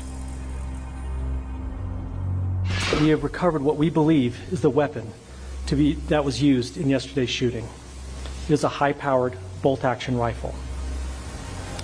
That rifle was recovered in a wooded area where the shooter had fled. They are now claiming to have found the gun and extra ammo, engraved with transgender and anti-fascist ideology, which the shooter ditched. That would never happen. A sniper and hold on, boom. I'm glad he brought that up, because check this out too. So even so-called serial killers like Ted Bundy, Ed Gein, Jeffrey Dahmer, even them, they was Freemasons too. The reason why when it's a murder like that or whatever, they don't release some of the details, they say, the cops, is because like if there's writing on the walls or something like that, like just how they said there was writing on the bullets and shit like that, if there was something carved in the body or whatever the case may be, that's because it was a sacrifice or ritual. They don't say the details when they come out with the information, because they say that it be people who want to act like the serial killer or whatever, you feel me? So I don't know why somebody would would want to fantasize being that fucking Jeffrey Dahmer. I don't know, but they say that there's people who want to act and be like them, so they'll call in and fake and say that they did the killing, whatever, you feel me? And then you feel me? They fake beat and did the killing, so like if there was like writing on the wall or whatever, they'll ask them what was the details on the scene, what was the details of the murder scene or whatever, you feel me? They would ask them certain questions, so if it was the killer or if they really did it, they would know. But I say they don't do it is because, or they don't release the details is because, number one, they either number one, because they part of it, so they can't say nothing, because if you don't know, even the cops is in brotherhoods and all that other shit too, they gotta, you feel me? So or number two, they told to stop looking into the case because it's above their pay grade or whatever the case may be. They tell them, you might want to stop looking into this case if you know what's best for you. I'm telling you, I guess maybe I didn't watch too much movies, and I always loved movies like that. Motherfucking I always loved, like, you know what I'm saying, because I've always wanted to like do this type of shit. Now I get to do it. You feel me? I always wanted to be like a hacker and type shit like that. You feel me? And when I was a kid, I wanted to be like a type of motherfucking spy, but now that I know what they is and shit like that, hell nah. But now I pretty much get to do this with, you feel me? I'm doing the shit right now. You feel me? But yeah, like this is how this what's going on. Even so-called serial killers is part of that shit too. They was Freemasons. Why you think when the cops was called on so-called, when they called the cops so many times on Jeffrey Dahmer, but they never actually really did nothing? But if it was a black person, I'm pretty sure they would have did something, and all they had to do was somebody just had to call and say something, or they gonna bust off in that motherfucking, you know what I'm saying, do some extra shit. And I hate to say that, but that you can use that example. But I mean, probably even if it was a white person too, they just wasn't part of the brotherhood. It's just the only time we get told about this shit or see that part is because they release that shit. You feel me? That they don't, pretty much whatever they put on the news, whatever is in front of our face, most likely is scripted. Which the shooter ditched. That would never happen. A sniper savvy enough to take out Kirk with one shot would not ditch the gun and leave clues all over it. It would be so easy not to. Plus, the engraving BS is right out of Langley or Hollywood. This is scriptwriters with too much time on their hands. They must be charging by the hour. He also left fingerprints or palm prints, which is not believable. He had never heard of gloves. Why not just leave a forwarding address? Shit, why not just leave your face, why not just leave a picture of you?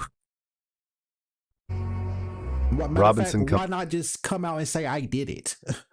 In or out on the day, we are told he ditched it in a field afterwards, so he should have it both coming in. That's how you could tell this shit's so scripted. Why the fuck, if you that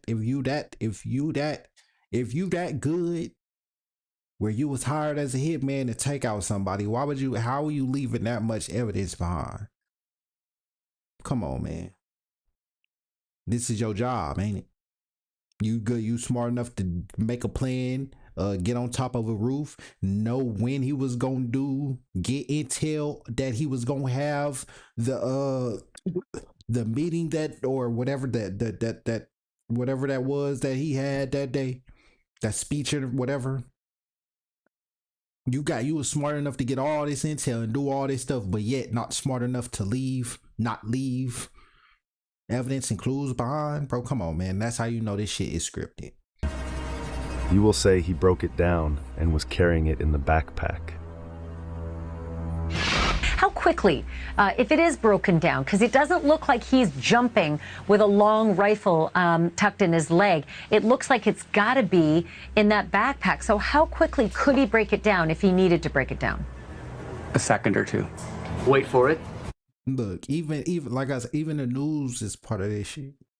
Nigga, I took a news class in school and photography class. We had it was for school. It was the school news. We had Northside School News, bro. Northside High School, bro. And we had to go around and get pretty much. We had to do this like how they so-called say that a news reporter finds they go out looking for shit to report on or whatever. They roll around or whatever, or they find stuff happening around the city so they can hurry up and pull up there, be the first ones there and get the evidence or whatever. No.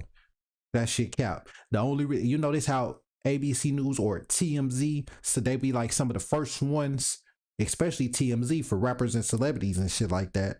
They be the first ones to release some shit like they knew that shit was gonna happen, so they started recording and filming like they was there, knew this shit like it was just staging and planned, because it was. The news as well, they in on this shit, but then they ask questions like this, but they ain't take Here it comes. They ain't take no acting classes like that, so they ain't as good as actors. You can kind of see through this shit. The news actors. Sure. Almost there. Literally just push a button and wrap it around, push another button and wrap it back.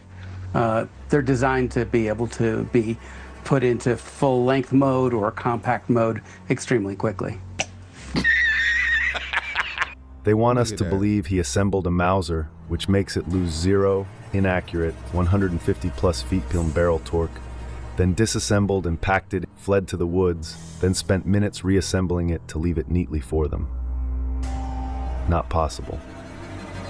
It doesn't break down like that. If he could have broken it down into a small case, he wouldn't need to ditch it, would he? And what kind of moron wraps a rifle like that in a towel and dumps it in the woods near the crime scene? The report goes on to claim all his motions were found on various security cameras, and they tell you exactly what he did, including his motions on the rooftop. But of course, that begs... And let's talk about that too, bro, because I'm steady gonna say this shit too. How do we have all these security cameras ring, and now they can tap into your ring camera whenever they want to, bro?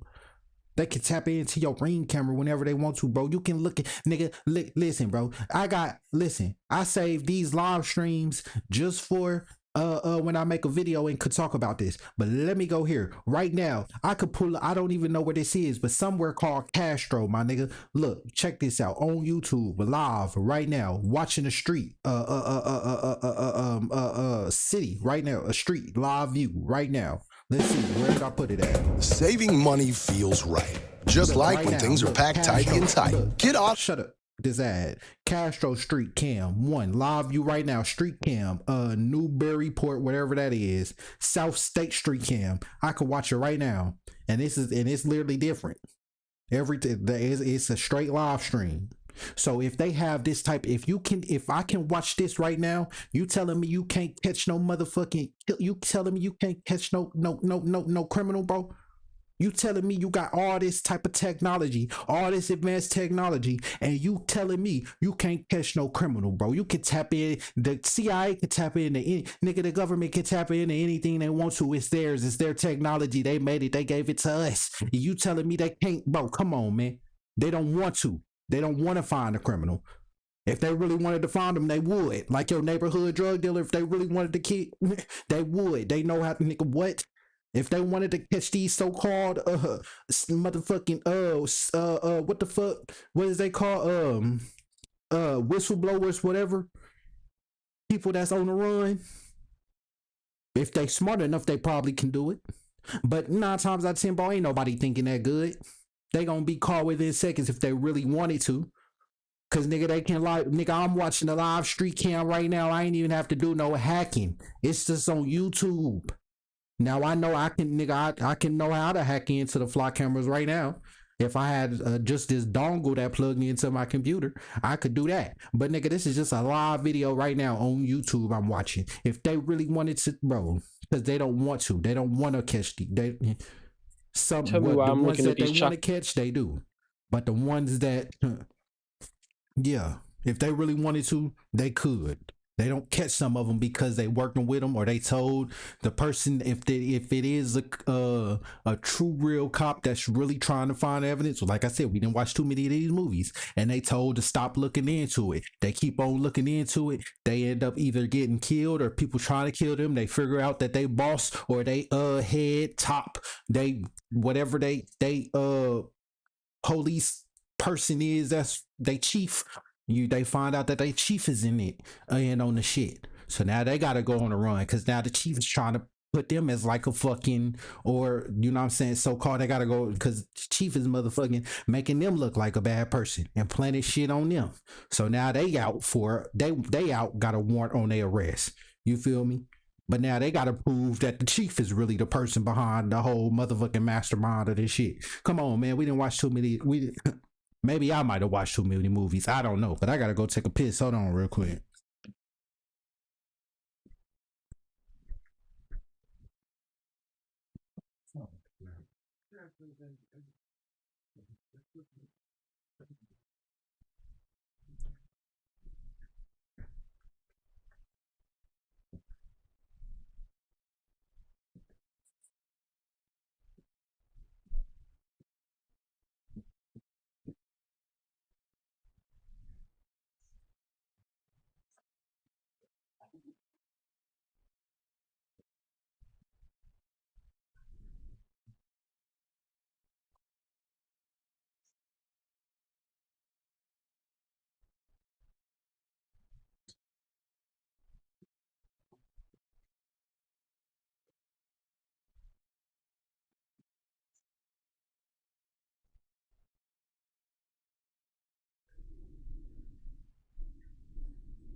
But yeah, man, right there, I can just pull that up, bro. But let's get back into this though.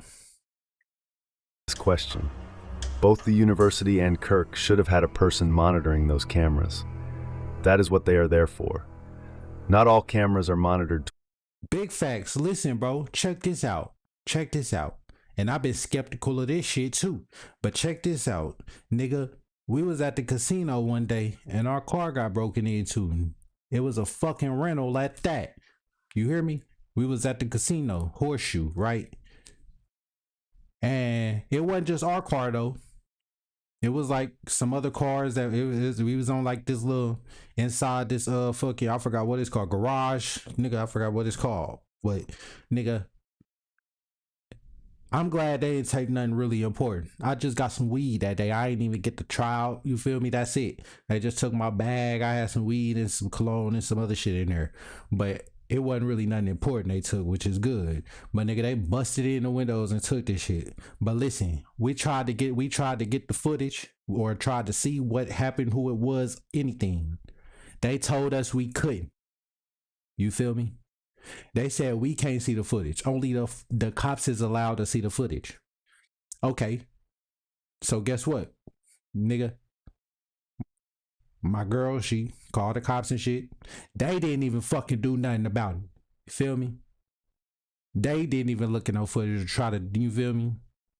So I'm starting to think that shit might have been, you feel me, a setup. But and how many people was in on it, I don't know. But listen,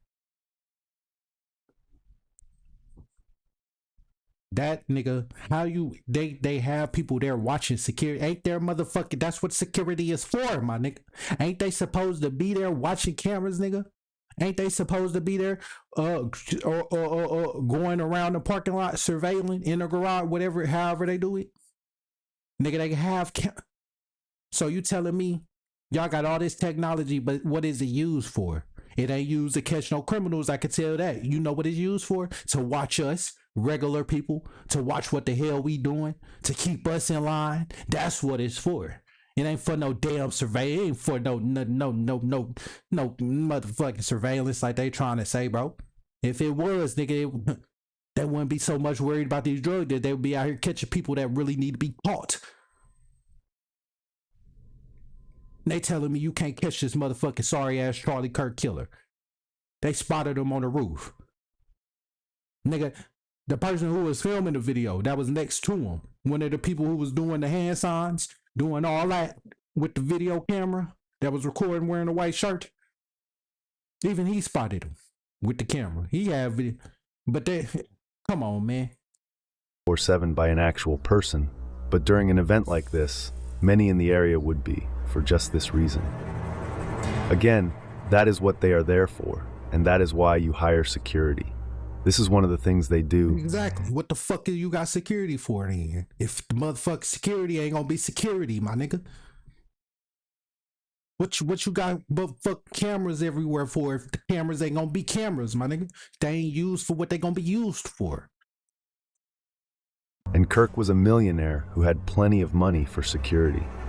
So it makes no sense that we have all this footage afterwards. I bet y'all don't even know, but he was pulling scams too. That nigga was pulling fraud. Hell yeah, he had enough money. Hell yeah, that nigga was pulling scams as well. No one was monitoring it at the time. Just like Anthony Joshua, go watch that video. You telling me that nigga making that much money, but he can't keep no brand new tires on his fucking car? Like I said, I'm gonna do a video to that too, but bro, nigga, y'all thinking it's cool. You can log into your car on your phone like Nissan and shit, Toyota and all that. But guess what, nigga, the cops, nigga, or whoever, the CIA, nigga, whoever, the government, whoever want to hack that shit, definitely the government, cause it's they shit. But the government could take control of that shit whenever, make you crash, pop you, whatever they do. You feel me? They can take control of that shit whenever. You think it's cool? You can log in on your phone and remote start your car, huh? Yeah, hell yeah, that shit hella cool. It ain't gonna be cool no more when your ass motherfucker, when they can hack into you, nigga, tap into your shit. Now, nigga, they say you gotta have subscriptions for Nissan and Toyota and shit like that just to motherfucking listen to music and all that. Just to turn on the radio or some shit, using maps, whether you plug your phone in or not. Come on, man. They can do all of this, but you telling me you can't catch no criminal that for real need to be caught? Yeah, right. An obvious fake event.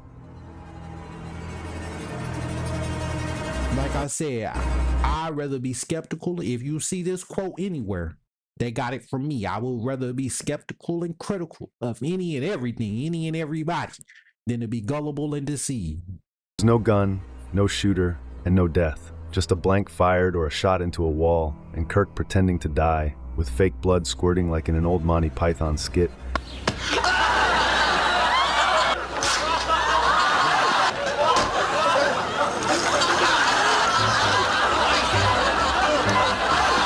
Or CGI'd in after the fact. Few things can match the power and possibility of a college education. At Southern Illinois University Edwardsville, our online programs can... How is this done? And I think, because it is some people who's natural born actors, but some people it take a while for them to actually get that skill, that talent, right? Cause right now, if I was just scared, I mean, can maybe do a little acting, but my biggest problem is, of course, gonna be like laughing or smiling or something. I'm pretty sure that's everybody's problem. If they was trying to get into acting, probably, who knows? Maybe not, but that would be my biggest problem. You feel me? So when these people come out, they have already been having, like Tupac. He was already an actor. Drake, he was already an actor. Most of these people is either groomed by their family members, the mother, dad, both, whoever, because they was in it. So now they got to sacrifice their kid over to the industry so they can continue the fame and fortune and all that shit too. Or they got to kill their firstborn and sacrifice them that way, one of the two. But they definitely got to put their family into it because they into it. You feel me? Just go check out any rapper, anybody, just name it. You name them, go do some research, and most likely they was in, their family members, somebody was in the industry or knew somebody or was around some industry people that can get them into the doorway. One of the two. So Charlie Kirk was definitely, he grew, like, once again, like I just mentioned a little bit earlier in this video, he was raised by an old man. And he was like, I forgot exactly who it was, but he was like a political kind of high profile dude, I think. But definitely a political person, which is why Charlie is so political. He was groomed by him to be who he was, Charlie Kirk. So he probably did take some acting classes. And if you notice, a lot of actors say it's hard work. They pretty much, it's a 24/7 job. The reason it's 24/7 is because they have to act in real life too. They actors in real life as well. Because they have to act like they ain't out here doing some crazy shit behind closed doors.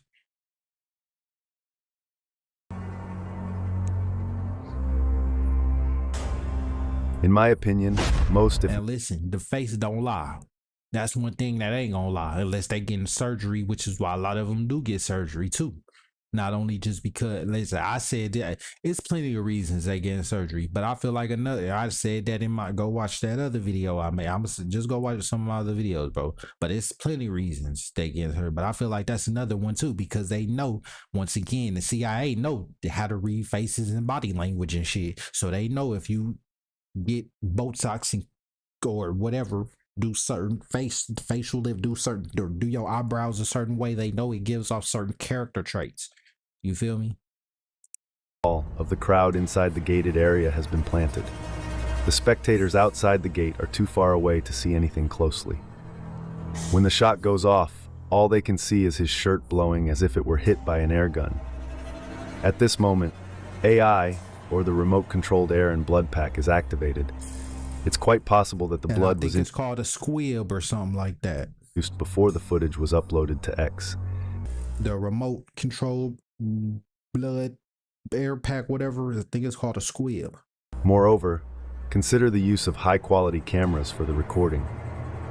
The strategy of flooding Twitter with low-resolution phone footage serves as a clever psychological ploy.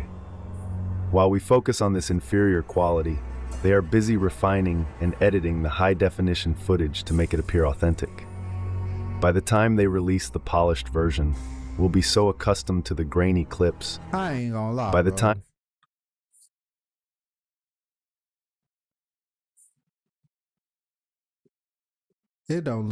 his face don't even look relaxed in this. That can't be, this ain't, when did they take this? Is this him supposed to be dead or something? Cause his face don't even look relaxed. He don't even look dead, bro. I just call out what I see. You feel me? And this is what I see. How but your eyebrows in between there is tense, and you still got veins in your forehead. It look like you trying to close your eyes, pretty much. they release the polished version, we'll be so accustomed to the grainy clips that people will readily accept the high-quality footage as genuine. This is not just a ploy, it's a manipulation tactic. Hell nah. But for real though, like, bro, I'm telling you, even the people in church, I'm pretty sure they, and now think about it, there's probably some people in there that's part of this shit that's acting. So-called fit, catch the Holy Ghost, quote unquote, and get to shaking and doing all that other bullshit, acting like that. What is that called? That where they were like, I forgot what it's called, but it was like some type of meditation where they would like rub, like, or some, I don't know what it was, but they get to like twitching and jerking and doing all that. It was called like damn, what is it called? But it pretty much got called out for being fake. But I think I made a video. I think I put it in one of my videos. I think I did put it in one of my videos. But it was like where it was like a orgasmic meditation or something like that. It got called out for being fake, but where I forgot how but bro, I think I put it in one of my videos, but it was pretty much just like one of them fake little quotes, one of them perverted little quotes and shit, pretty much.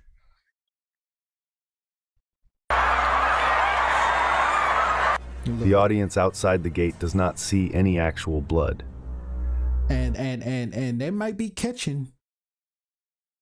They might be catching a Holy Ghost, all right. They catching some ghost, some type of spirit, but it ain't the spirit that you think. You feel me? It ain't. That's because that's why Michael Jackson, it's called the Corey band, whatever spirit. That's why he was dancing and doing all that type of stuff.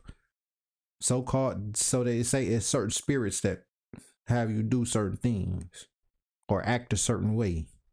That's why Michael Jackson was dancing like that. Or if you turn certain, you know what I'm saying? Certain spirit, you just get to, it's called the Corey spirit or something like that. But yeah, bro, that, and you see how this is everything, listen, if it's put in front of our face, whether it's on, because the only reason, listen, even if it's on social media, YouTube, whatever it is, it ain't even got to be the news no more.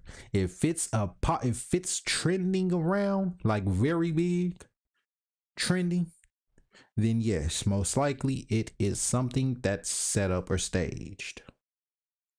Who are planted inside the gate will confirm that there was blood because they were aware of the setup. Others will believe it because they think they witnessed it themselves, but didn't even really see nothing. This explains they claimed he was shot in the chest.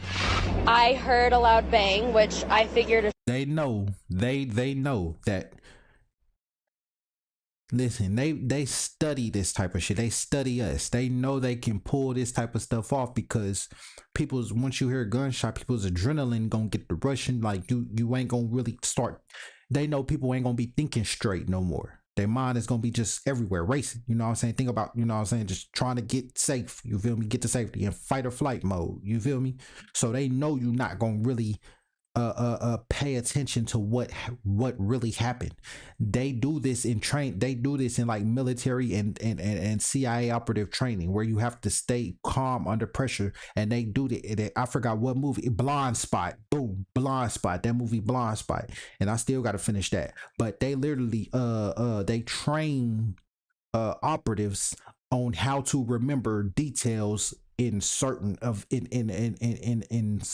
certain events, like high stressed events. You feel me? So that way when they need to be able to recall something, they can, if they need to make, like, you know, a connect or something like that. Go watch Blind Spot. But they literally, so they know that if that people, they, first off, let's go back to this photo. These people right here was blocking these people right there. And these people up there, they really not, you know what I'm saying, they kind of too far to even really see anyways. But these is the close enough people. The people that's close up, that's they the ones who they in on it most likely. You feel me? But all these people far back, they most likely, you know what I'm saying, just the extras. You feel me? The extras on set. You know what I'm saying? And they the ones there to make it look more believable because they don't know what's going on. Inside the gate will confirm that there was blood because they were aware of the setup. Others will believe it because they think they witnessed it themselves. This explains why they claimed he was shot in the chest. I heard a loud bang, which I figured a shot would be a little bit louder, but I just saw it hit him in the chest, and then all of a sudden just tons of blood gushing right out where his heart is.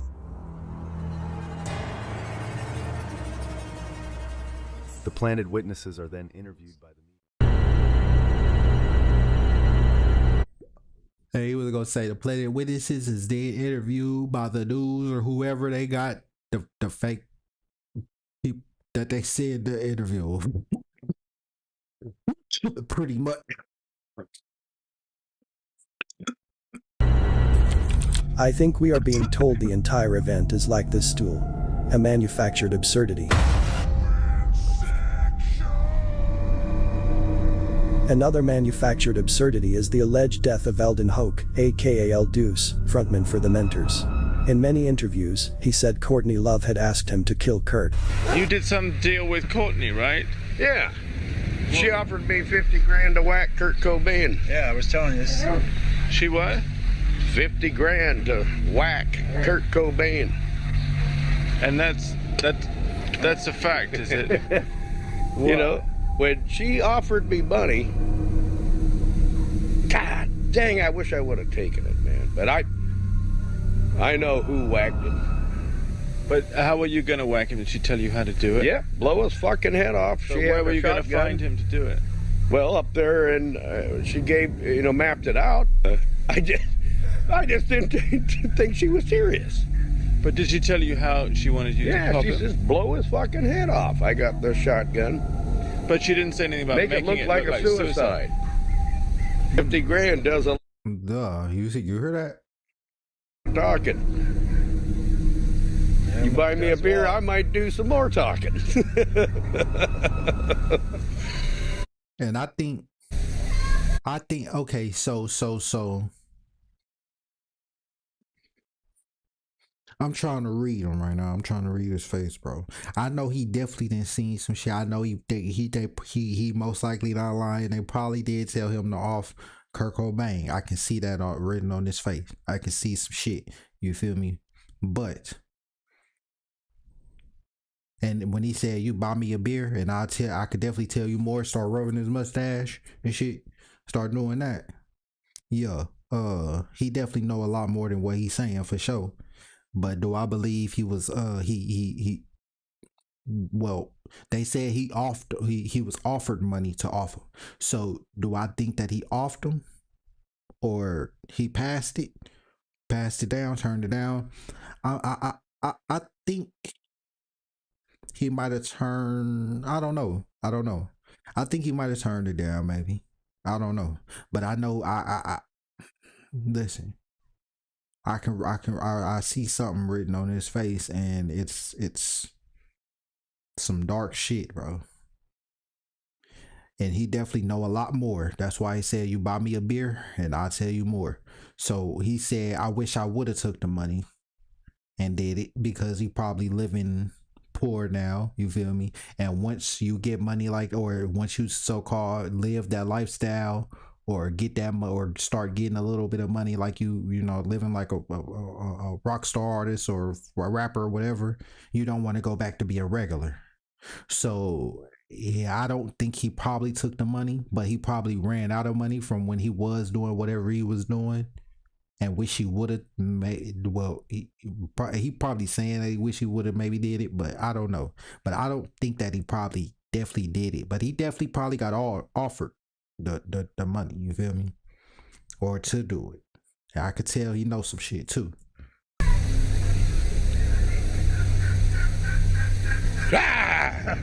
2 days after the last interview, he was hit by a train in the middle. Hold on.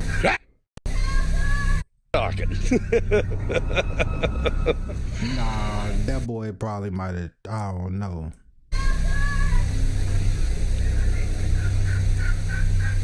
Ah! 2 days after the last interview, he was hit by a train. He definitely knows some shit. Of the night.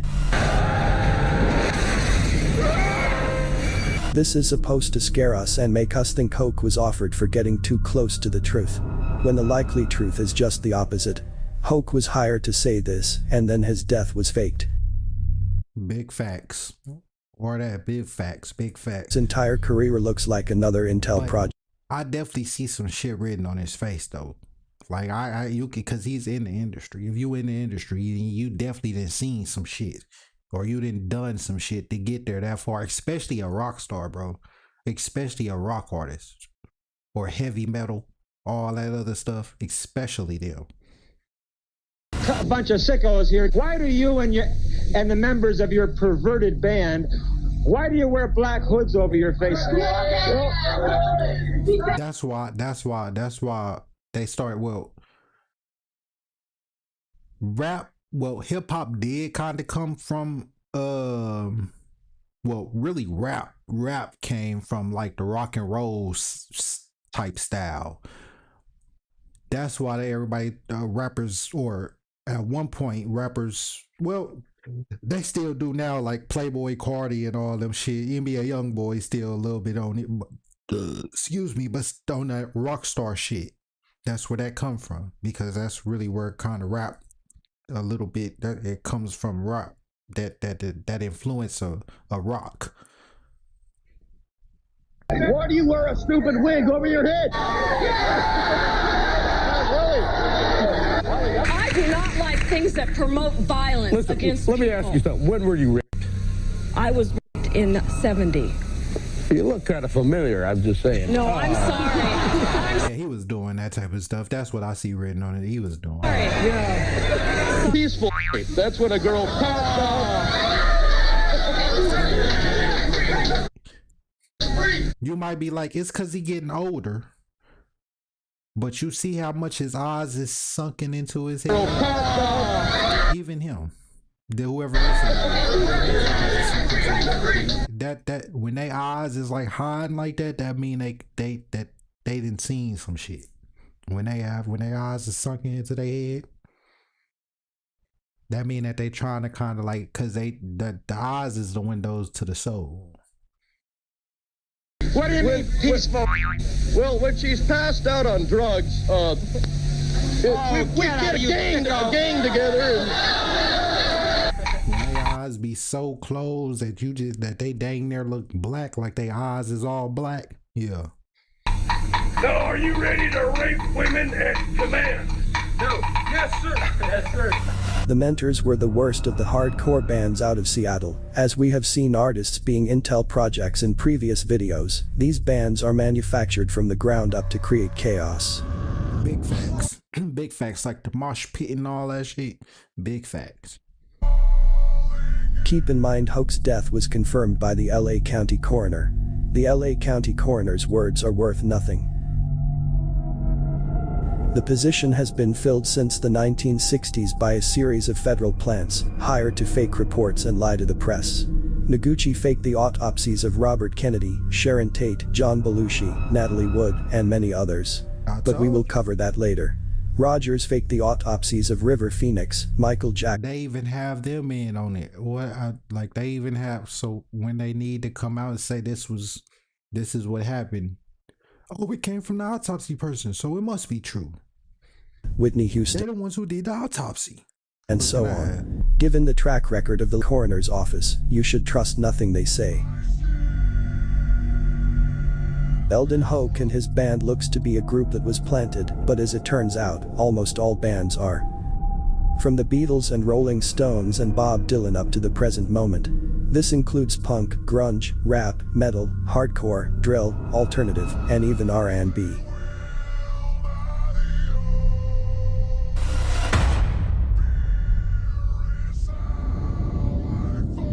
I will now point out some other things being overlooked in the Cobain story. There was a lot of late misdirection on the event, which is a red flag. And a big red flag. You know it's a red flag because I point this out in all my other videos. This is a big red flag. My nose is. I wasn't doing no sign, no code. My nose was itching. You feel me? I know there's people skeptical like me. Oh, he did this and threw up this and no, you must be. No, my nose was just itching. But so I didn't. They do a lot of misdirection because they have to. They put the, if you go listen, I'll go search it up right now. I'll go search it up right now.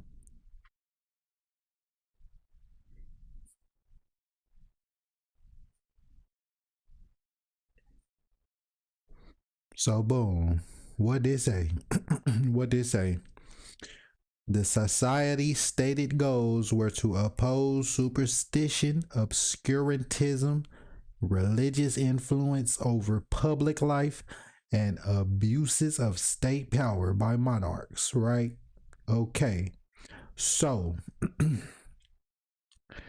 oppose superstition, that's if you like ask them, are you in it, they gonna say no type shit. Okay, obscurantism, that's what I came here for, because obscurantism or obscurationism is the anti-intellectual practice of deliberately presenting information in an abstruse and imprecise manner that limits further inquiry and understanding of a subject. So they put out false information on purpose, or so much information that's deliberately wrong as well too, but they put out so much information that you just get overwhelmed and stop looking into it, just be like fuck it. Or they put out false information so you can't find out what really happened. For instance, we have seen several stories pop up as misdirection, including the idea Weezer frontman Rivers Cuomo is Cobain, hiding in plain sight. He isn't. We have also had a guy claim to be Cobain. We can be pretty sure his claim is false. These projects and others like them are more evidence the suicide was faked, since there would be no need to create such absurd misdirection around a real event years after the fact. Stories like these are created a lot, and it further proves that those celebrity deaths are fake. The fake stories are meant to throw the fake death in your face to toy with your emotions. They get a laugh out of the work they pulled off. Also, the mainstream has to create constant confusion. It's all just a big insider joke to him. Let me just full screen it. Laugh out of the work they pulled off. Also, the mainstream has to create constant confusion to protect all its lies, and it has to keep doing this decade by decade, just in case any real analysis rears its head. The research indicates Cobain faked his death. You may ask the question.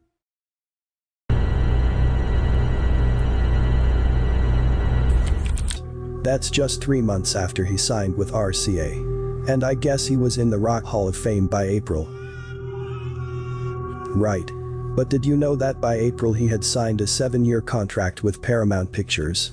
What was that based on, we have to wonder. Had he even done a screen test? Had those people even met him? He was bombing in Las Vegas at the time, both with audiences and with critics, so what was the rush to get him on film? I didn't know that. Well, do you remember Marcus Lowe, the billionaire who owned the theater where Elvis worked before fame? Lowe was a business partner with Adolf Zucker, another Jewish tycoon who founded Paramount Pictures. Look, symbolism, hand in pocket. Zucker and Lowe had apparently been in on the Elvis project since Elvis was born. Or if they have it or if they have it like tucked in their shirt like this, it's like if he had it tucked in his suit.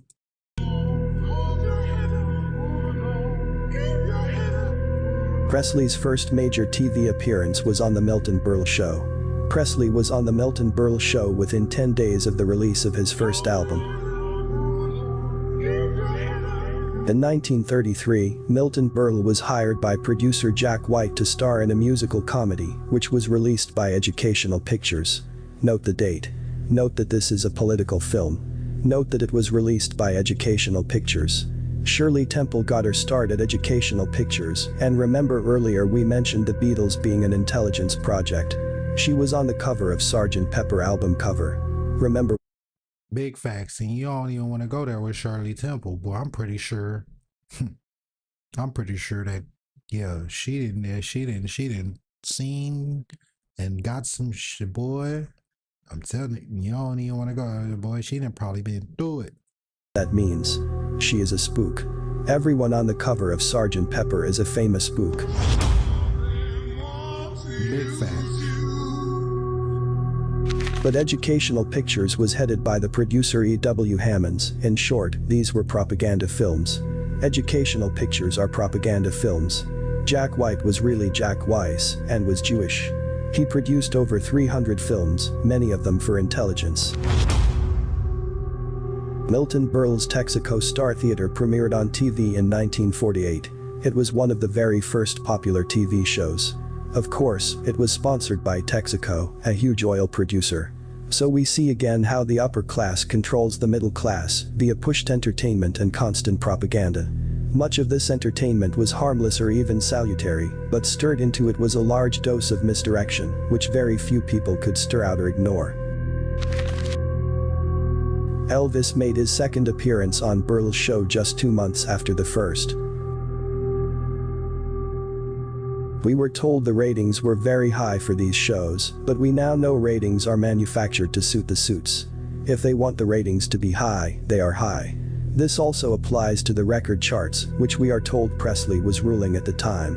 Remember, to make an artist look bigger than what they is, or if they want the artist to like if they just coming out, they'll well pretty much make them look bigger than what they are, especially if they just coming out and they do like 1 million or better album sales or whatever. They're gonna be like, oh, this artist is popping, you know what I'm saying? Then they're gonna be the next new artist, you feel me? But it's all just controlled opposition, bro. These charts weren't even based on sales. They were based on radio play. Billboard was always based on radio play, and of course that was determined by DJs. Well, who determined what the DJs would play? It is implied that this was determined by call-in requests, but that isn't true. DJs don't receive enough requests to base their overall playlists on that. Do you think they have time to record every request and then make charts from them? Of course not. Back in the day, they would certainly play some requests, but the day's playlists were not based on them. Most DJs base their playlists on the charts, so we have already gone circular there. You can't base the and I'm pretty sure the people that called in was somebody that was part of this shit too. A crisis actor or chaos aid, whatever. It was part of this shit too. Whoever was told to call in. Same thing with the lottery. You notice how the law, I mean, it may be real people who win that like the Mega Millions and shit like that, but you notice how it's always in California. It's rare that somebody will win it. It's most likely always in the same place somebody wins it. Yeah, it's all just act. It's just all scripted bullshit on the charts and base the charts on the lists. It's for real like Truman Show, bro. Logically, the charts must have been determined in some other way. It is all top down. You are sold bottom up, with buyers determining popularity. But that isn't the way it happens. Buyers are controlled from the top down and told what to buy via these manufactured charts and sales figures. People buy what they like to only a limited extent. In large part, people buy what they think their neighbors are buying to look cool. So if the charts tell them their neighbors called fitting in with the Joneses, and that's how they can trick everybody too. They trick it because they see if you see, listen, that's one thing about the internet. That's how they listen. With bots and shit like that in comments or bot pages that you would never even know was a bot, but you thought it was a real person the whole time, or it's a CIA planted person. If it looked like the whole world is doing it, most likely you're gonna start doing it too. You feel me? That's memes and shit like that. If the whole if you listen. Just like he said, you not really buying it mainly because you like it. You might, but most likely you getting you wearing the type of clothes that you wear because you see other people doing it, so you want to fit in and look cool too. That's how they trick us. They know people trying to fit in with the next person or look cool or look better than the next person, or not even just fit in with the next person. So you're going to try to keep up with the Joneses and do all this other shit. Just so you can stay in the conversation. Oh, I did this too, or I do this too. And try to fit in. Or I got this too, yeah, and all this other shit. Elvis, they will try to like him too. If they tell you Sexy Red streams are in the millions, you will go check it out. This is Sales 101, perfected by Big facts. Listen. Streams are in the. I want to point out that flower shit. I don't know what brand that is.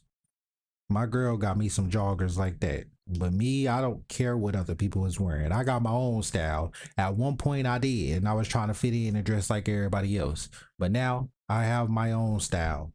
So I wear what I think look good, and I'm gonna make that shit look good regardless. You feel me? So everybody started wearing that shit, and now everybody wearing that shit. Same thing with Spider. Nigga, I was on fucking nigga Young Thug. I was on that shit when it first dropped. I wanted that shit when it first dropped. Nigga was just broken, didn't really have it like that. Nigga, that was when I was back living with my mama, nigga. 20 motherfucking 18, 19, 16, 17, one of them. Somewhere around that time. That shit came out. He came out with that shit. Nigga, I signed up for the newsletter and everything, letting them know or let me know every time he dropped the new batch. I wanted that shit before everybody else had. Now everybody else got it, and I don't even care no more, nigga. I just don't care about none of that no more, period. No more anyways, but yeah, I wanted it when it first. Same thing with Rockstar. I remember when they first Rockstar, all them Hellstar, when they first started up their pages on Instagram and started selling clothes off of Instagram, the Instagram shop. And that was around the same thing too. Same thing with Toulons. I ain't even got my Toulon pants no more, and I'm mad about that. They back in Texas somewhere or something. But I love them pants. Same thing with Toulon. I had them when they first came out too. Wasn't nobody rocking that shit. Then, well, some rappers was doing it, but not, it was a few, literally just a few. But I had that shit before. Now, I mean, people ain't really wearing it. It's rare you see it, but still.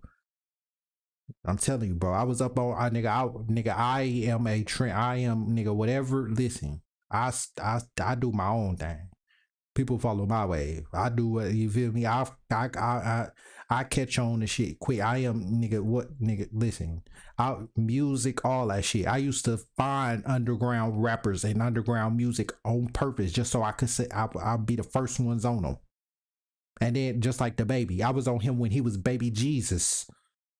Then everybody started listening to him when he turned into the baby and got that song, Check of the Mail is gone, whatever. Pack of the something gone, whatever.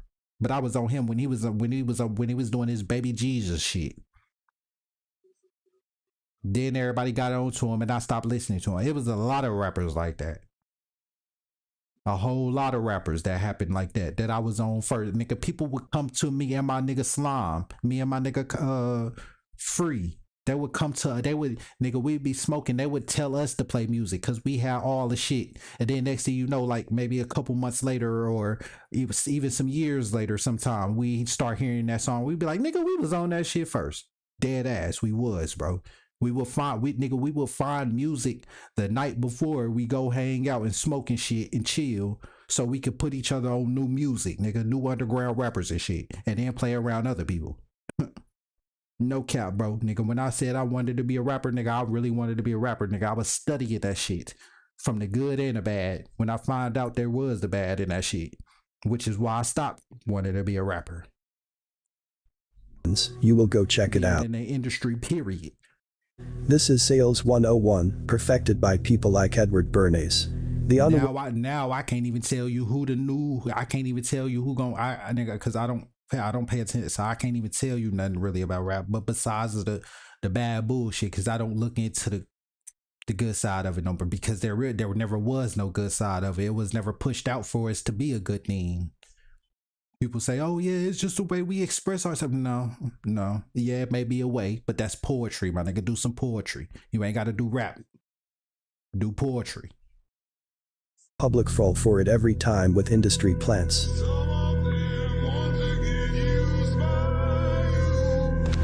Jailhouse Rock is another propaganda film, since it is full of pushed information. But the most amusing thing about the movie is the lyrics to the title song. Number 47 said to number 3, but you were the cutest jailbird I ever did see. And so-called, supposedly, it was a black person. They say Elvis was black at one point, but then they were saying it was a black person recording it. you can kind of hear it a little bit. It do kind of sound like a black person. Now there was, I don't know about that, but there was trying to say Elvis was black at one point though. With your company, come on and do the jailhouse rock with a bass and rock. Number 47 said to number 3, "You're the cutest jailbird I ever did see. I sure would be delighted with your company. Come on and do the jailhouse rock with me." Hell no. Do you see the problem? They don't mix the sexes in a jail block, so number 47 and number 3 are both men. Of course it's 47 and the number 3 too. Saying to another man, "You're the cutest jailbird I ever did see." Also, notice the numbers they chose there. Number 47. 1947 is year 1 of the CIA. And they love the number 3, as we know. Said the number 3.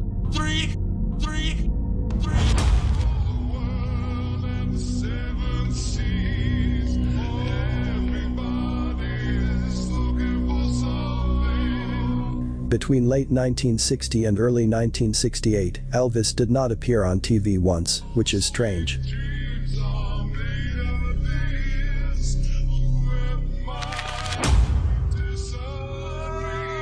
Help this, Elvis, and this.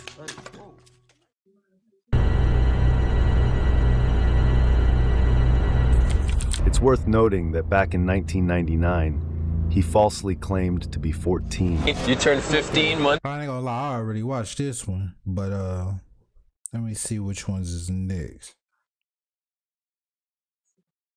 Okay, bet. I already watched this though. You're 14 years old?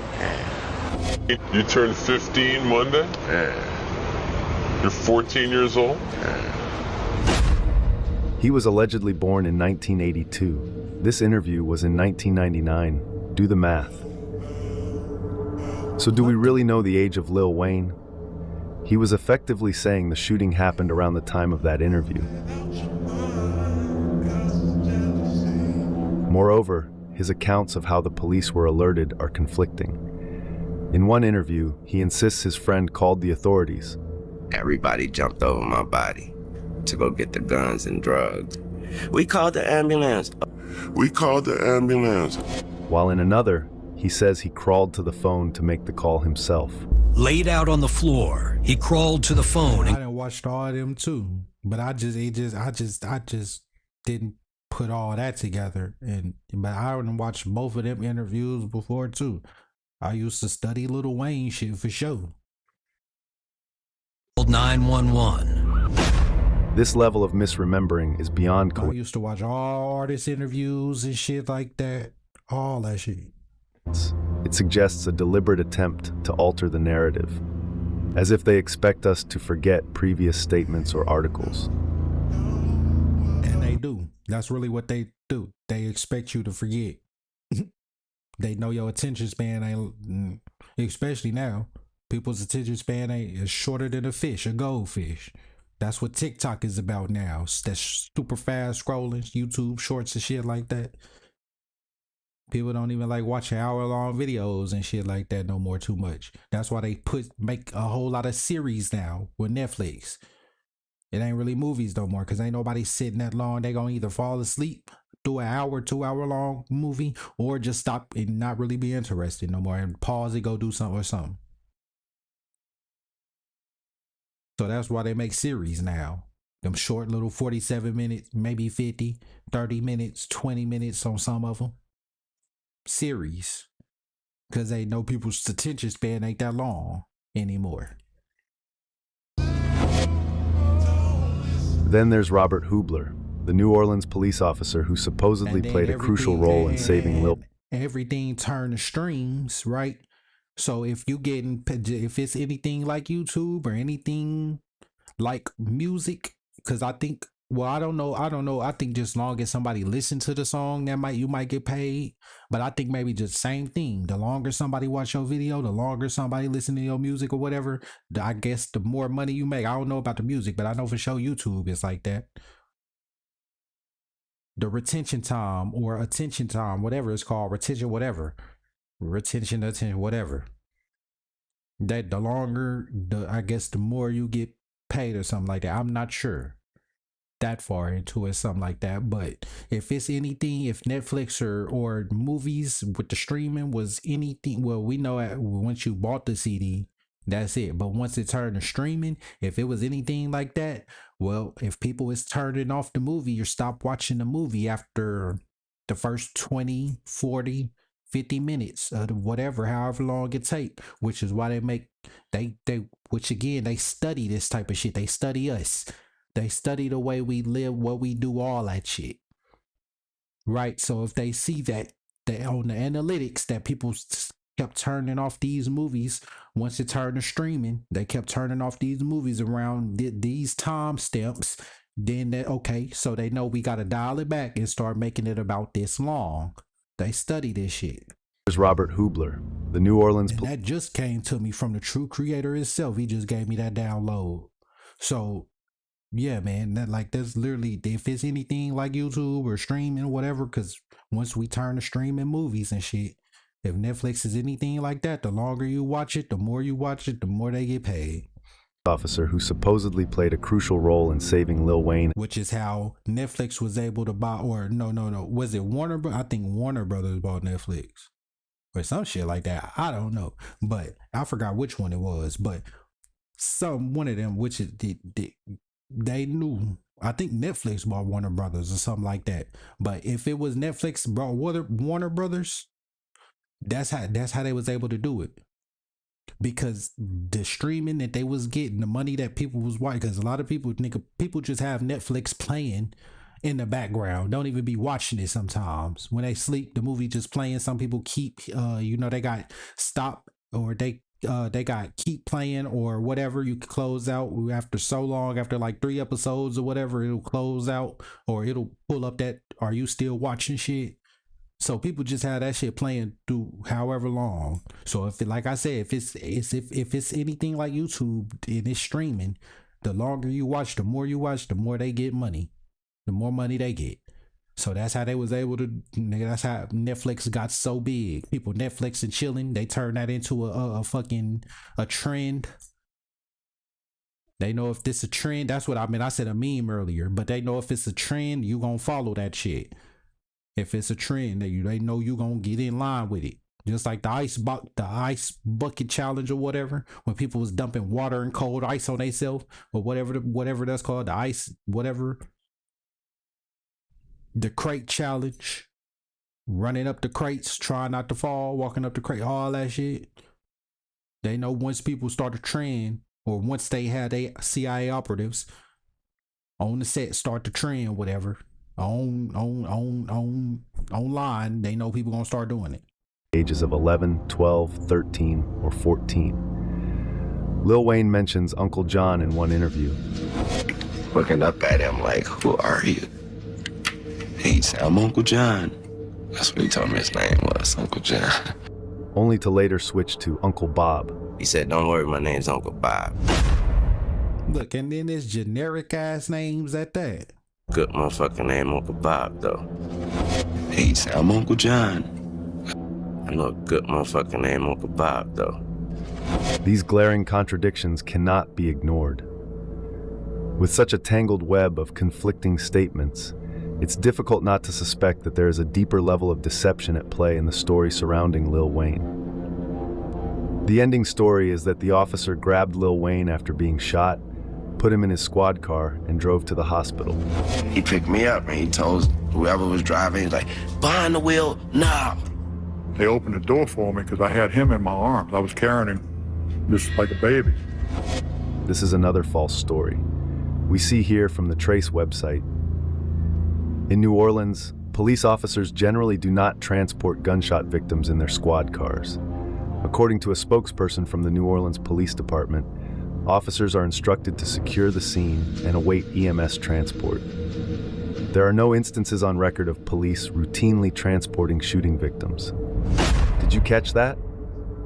There are no instances on record of police routinely transporting shooting victims. Unlike cities such as Philadelphia, which and just like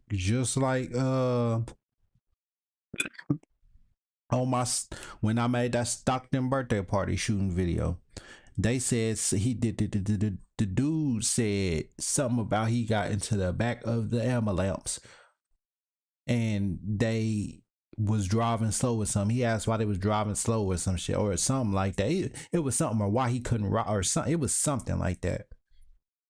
That's why, cause it was staged. He said they pretty much what they did wasn't normal of what they usually do. You feel me? They did something that was off that day. So yeah, that's why, cause it was staged. Formal policies allowing officers Same to thing with like this. I brought that up cause like this. They just said that normally they wouldn't transport no gunshot victim. I mean, I don't know any city that would. Normally they'll probably just call the EMS, right? I don't know, but yeah, they said normally they wouldn't do that there in New Orleans, I guess, or wherever. So why would they do something different that day? Either because he is part of it, or because it's just all a script, all a set. It's all fake, just acting. gunshot victims to the hospital, New Orleans does not have such a practice.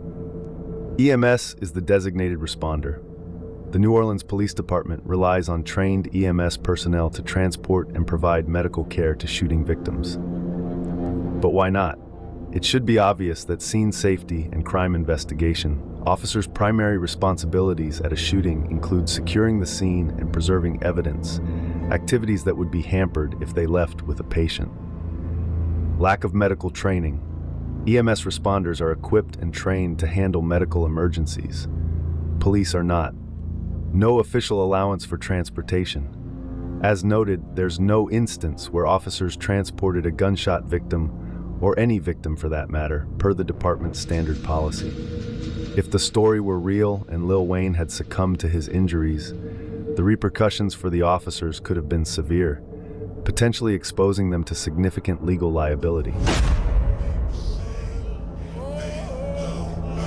Furthermore, if Lil Wayne or his friends called the police while bleeding out, why did dispatch only send police officers and no ambulance?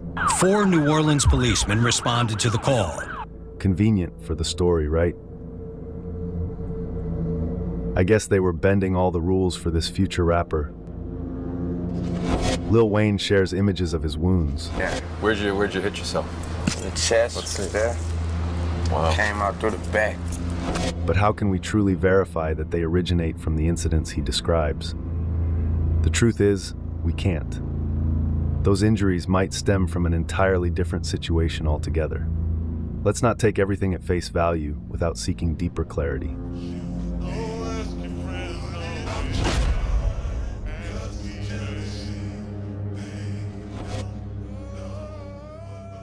Let's take a moment to reflect on our documentary about emo rap.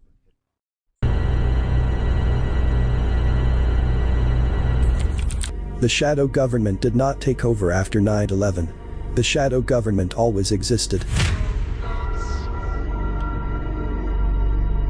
That those who hatched the Kennedy plot are in control of both sides and both theories, both for and against, both the standard model and the alternate model.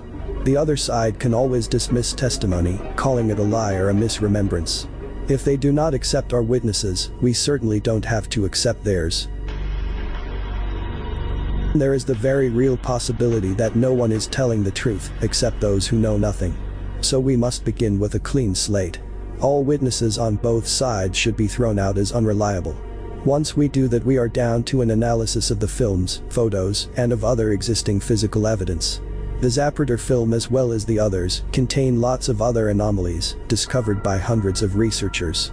Some of these anomalies I would confirm here if I cared to, but I don't. I don't because, in the end, all these anomalies act as more misdirection. They get us focusing on details when we should be looking at the overall picture. Hey, listen. Like I said in the Anthony Joshua video, why they do this stuff, that a lot of this stuff is distractions from something bigger that's going on, right? I said that in the Anthony Joshua video, while people was distracted with this fight and all this other stuff, Jake Paul and all that, Then he didn't have a crash, so he know people that conspiracy. They know the conspiracy theory people is gonna have fun with that. You feel me? So they do this stuff to entertain us while they playing while something bigger is going on. You feel me? Y'all remember like when in movies when the king was making, or you know what I'm saying, they would have the crowd entertained by like the Lion's Den or something like that in Rome while they was over there, the king and whoever was discussing some good plans, some major event plans and shit like that. That's what's going on. While they pulling the bigger cat out the bag, they distracting us with some entertainment and shit. And I'm gonna make it, like I said, I'm gonna make that video too. And then I'm gonna tell you what video I'm talking about in this one when I make that one.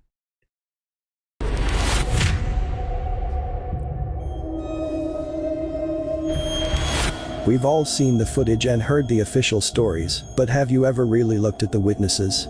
I mean, really look. Because, if you pay close attention, you might notice something we see in almost all of these staged events. Script readers. This alleged witness talks about the chaotic scene in Dallas, but listen to the speech pattern, look at the stare into the camera, while the reporter is asking questions to his right. There was a group of employees from the Union Terminal at the time, and 2 Dallas policemen. What did you see, and what did you hear? As the presidential limousine was rounding the curve on Elm Street, there was a loud explosion. At the time, I didn't know what it was, but he pauses at odd times, like he's waiting for a cue. A loud firecracker or a gunshot, and it sounded like it came from the left and in front of us, towards the wooden fence. And there was a puff of smoke that came underneath the trees on the embankment.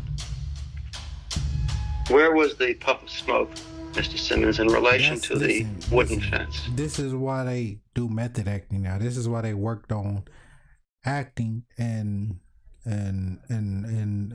work on certain scripts and things to say when they do interviews, like rappers and shit like that.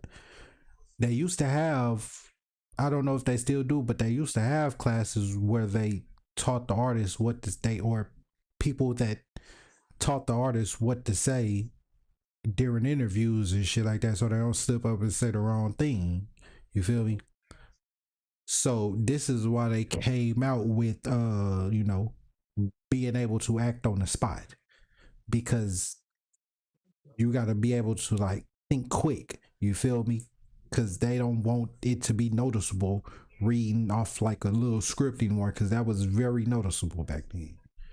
Some of them is even noticeable now.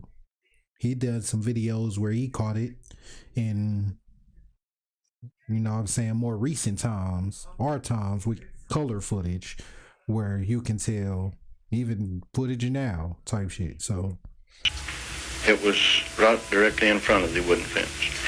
He looks to be reading from a teleprompter or notes just off camera, just as with the next witness. And then what happened? What did you see? What did you hear?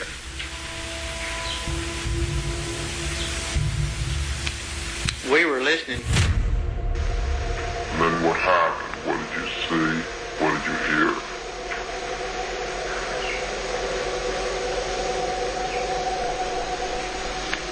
Now you notice what is that song out for? What I think is symbolism, letting them know that something. I don't know exactly what it could mean, but I know it's symbolism for something. Cause a lot of even rappers, like female rappers, do it. You feel me? A lot of female rappers, Megan Thee Stallion type shit, that when they do that shit, I don't. You feel me? But it's similar. Jake Paul was doing it. That whole fight with Anthony Joshua, it symbolized something. Now I said in that video where it comes from and what it is, but what does it symbolize? What does it mean? Exactly, like we know what this mean. We know what this mean. I forgot what the real the real name was it, but it was somebody that went on Cam Newton show And he tried to get, you know, Cam Newton do that one pinky, one finger, one thumb bullshit and get people to say, which they say that mean I love you, but that's not, it's not what it means to them. In sign language, that's what it means, but to them it means something totally different. But he tried to get the dude just do it, and he told him, no, I'm not doing it. He told him, I forgot the name that it actually was, but yeah, people call it the devil horns though or something. We were listening. Were you questioned by FBI agents or Secret Service agents during January '64? Yes, sir, I was. When was that, sister? That was on January. Then what happened?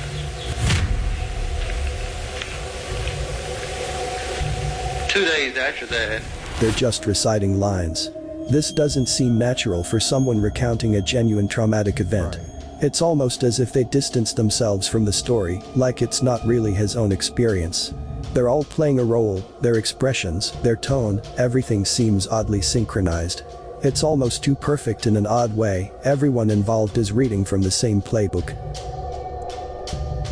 And they really do have, they really do have teleprompters. Like I said, I took the class. If they in a real studio set, they will have it like projected up on the wall, like a green screen type shit on a drop down foldable paper, like in school they used to have where you pull down the board for the projector.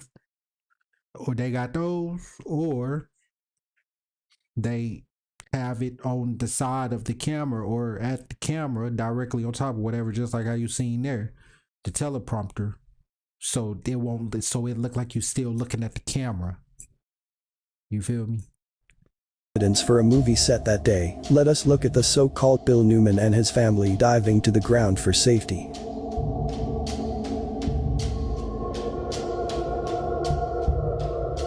This is the worst piece of acting ever. First of all, we have no evidence this was even taken on the 22nd. Zapruder is not back there on his perch, for one thing. Then we have dad and son both looking directly at not one but two cameramen, one still, and one video. Both cameramen are in black suits and don't appear to be concerned by the flying bullets at all. Actually, neither do dad and son. Dad is supposed to be covering son, protecting him from flying shrapnel, but son's head is still provocatively out in the breeze, where the cameraman can't see its beauty.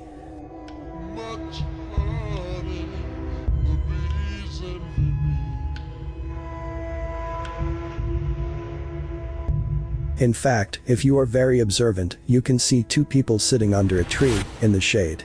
Look under the no standing sign, at the very edge of the photo.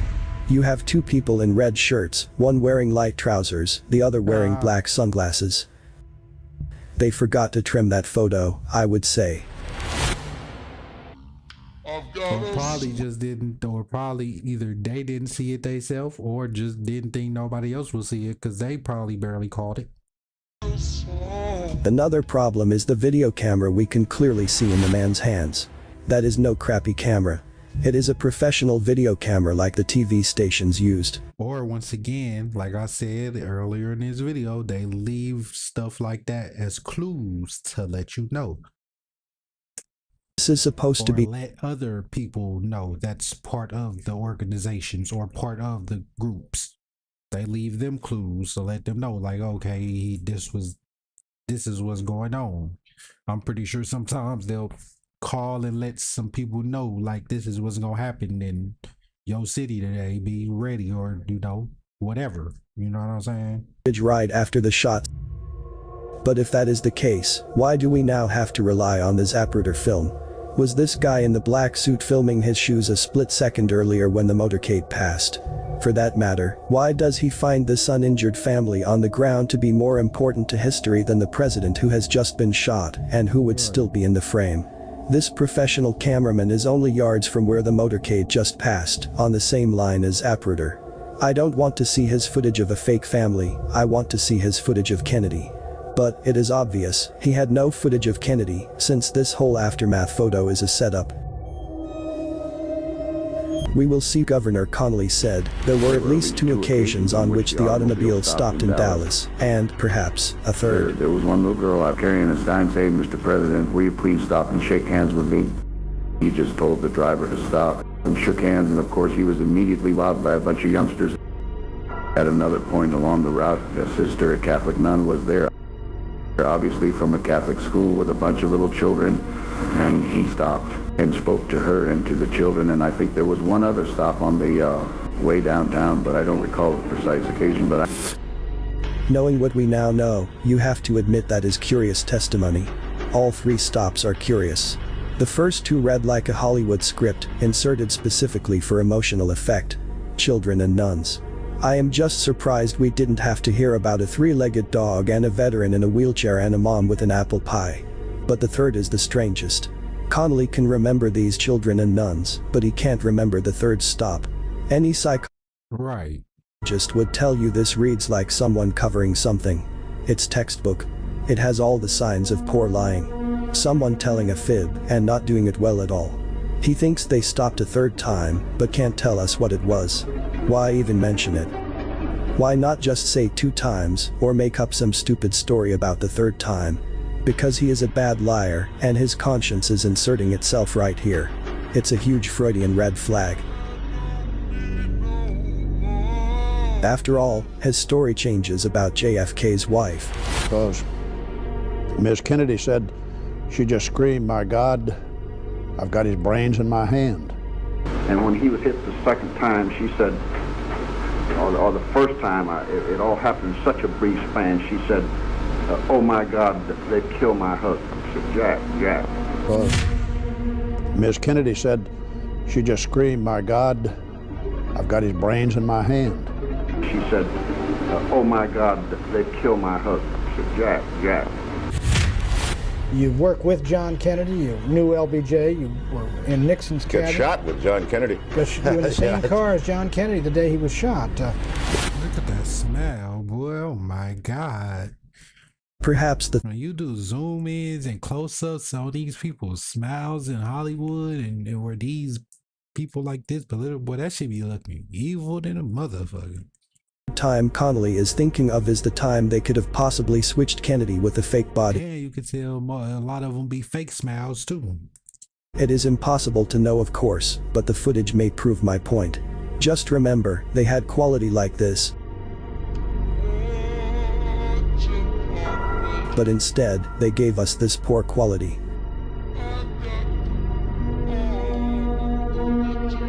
I personally believe they have the alleged murder on footage as clear as Hollywood movies at the time, but that'll give away too much information, so they act as if they're enhancing the only footage they have. In reality, they downgraded it and then slowly upgraded it as the years passed. This will allow them to create conspiracies. So I'm glad he said that, because that's just like the technology. When technology was slowly being reintroduced back into the world. According to this curious testimony, they stopped at least 3 times. 3 times. If this thing had not been completely controlled, they should not have. Of course, it's fake, just another marker telling us he was a part of them. Just like the officers bringing Ted Bundy a birthday cake while allegedly in prison. Now, I think he's talking about serial killers, so let's do it. Not just how I brought up earlier that they even be part of this shit. It's even just a script or act, if they even really did do it. But sometimes they probably ain't even really do it. They just the fall person behind whoever or the groups that did it because it was a sacrifice or ritual or whatever. They're laughing at that believe in any of this. Ha! Got him! Got him! In short, all these serial killers have connections in high places, as we see Gacy at a private event with President Jimmy Carter's wife, showing their connection with their Masonic handshake.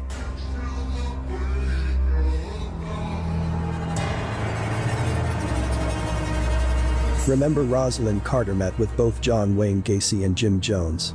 James Warren Jones was an alleged American preacher, political activist, and mass murderer. Not the rapper.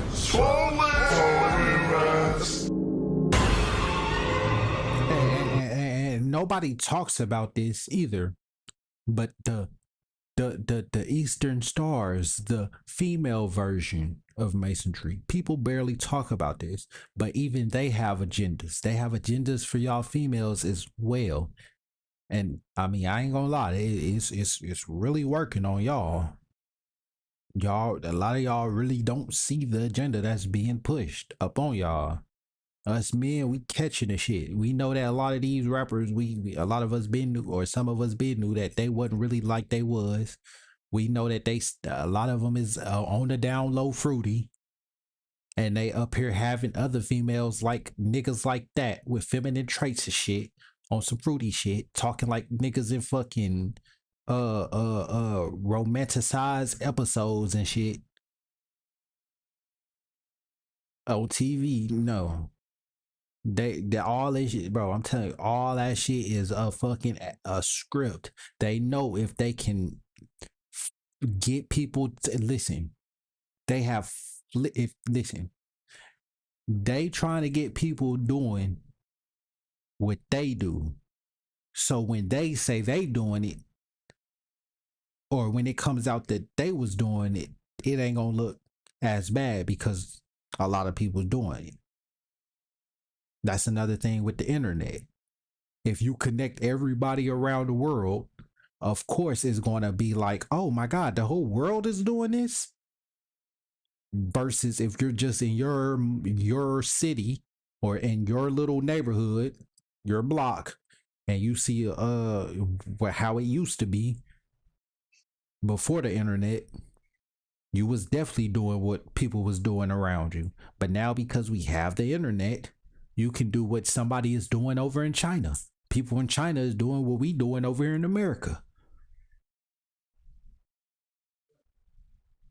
Got people, you got rap music that people acting like motherfucking rappers in China and shit like that. To close out, we should ask ourselves, why the clown theme? Other than the creepy factor, why did intelligence put it in the script? I think it's a marker linking us to the hidden elites who scripted out most of our history. Just read one of the first things Wikipedia mentions about clowns. The most ancient clowns have been found in the 5th dynasty of Egypt, around 2400 BC. Unlike court jesters, clowns have traditionally served a socio-religious and psychological role, and traditionally the roles of priest and clown have been held by the same persons. Priests and clowns seem like opposites at first, one representing the sacred and the other the profane. But they are two sides of the same Phoenician coin, the stage left and stage right of the same theater, and they are played by the same actors. Both priests and clowns have always been the domain of Jews Phoenicians. A look at the history of modern clowns confirms this. Okay, I think he the first person to break down this clowns like this, bro. Cause I ain't heard a lot of connections, but I ain't heard one like this. I even tried doing some hey, hold on, let's run that back. Phoenicians. A look at the history of modern clowns confirms this. The modern clown traces back to Joseph Grimaldi, an English actor and comedian from the early 1800s. Amazingly, they don't admit he was from the infamous House of Grimaldi, a Genoese noble family known for banking and maritime trade, aka Phoenician Navy. The next famous clown in history was George Washington Lafayette Fox. Fox is a variant of Fuchs, a well-known Jewish name. After Fox, we got Bozo the Clown, created by NBC executive Alan Livingston, and Times of Israel admits Livingston was Jewish. So Livingston is really Levinson, from the tribe of Levi aka the priestly tribe. Bozo was famously portrayed on TV by Frank Stevens, aka Frank Average, also Jewish. So, what is the clown figure all about? It's a form of what I heard, my connection, which I'm starting to think he's part of it too, but understanding conspiracies. The reason I said that is because I think he's part of it is because there was this one video and I commented something and he deleted my comment. And I said something or I forgot what I said, bro. I ain't gonna even lie to you. But pretty much I dang near called him out, like, are you part of it too? I corrected him and said something. Then I was like, are you part of it too? And then I guess my comment got deleted because when it wasn't there no more, and it wasn't no glitch or nothing from YouTube, because I know that happens a lot too. But I think he actually like deleted my comment. But I heard from him that and a few other people that clowns was that the Nephilim look like clowns supposedly. So I want to hear this. A common archetype in mythology and folklore. Tricksters violate principles of social and natural order, playfully disrupting normal life and then re-establishing it on a new basis. By contrast, the priestly role is meant to establish and promote order. It's their age-old game, the motto of the 33rd degree, where the priest signifies order and the clown signifies chaos. In other words, Gacy was just another agent of Operation Chaos. The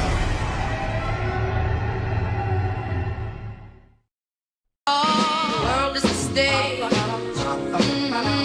The world is a stage. The world is a cage. The world's so strange. The world is a stage. Celebrities are fake. TV not real. They want to control us. Girls turn to boys and boys turn to girls. What's wrong with us? So I'm just saying because I be wanting to know, where do he make these songs himself or do he be finding these? I don't know. Hollywood, they lie to us all. Ages in the dark, never die at all. Play with the dolly, the mind is all they want. Don't trust the system, entertainment, no.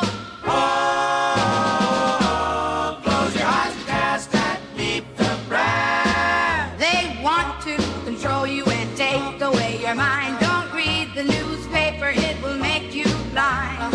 Presidents are puppets, they only read lines. School only teach you how to be a slave, and earth just might be a whole other shape. Oh, don't listen to them. Hey boy, you are dreamy, you don't have to change. I love you how you are, don't manipulate your brain. The world is a stage.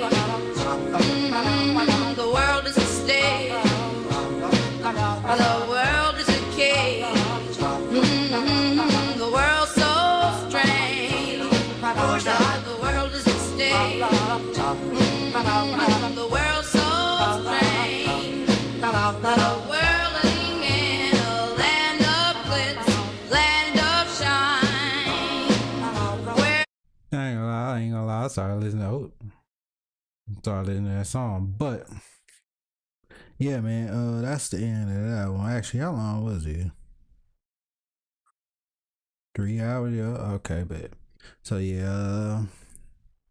Cause I ain't gonna lie, I'm finna go stream that game now. But yeah, man. So that's the end of this video. But yeah, man, I just had to do a video now. I got likes. Actually, I got a lot of ideas that I'm finna go ahead just start dropping on videos. But yeah, man.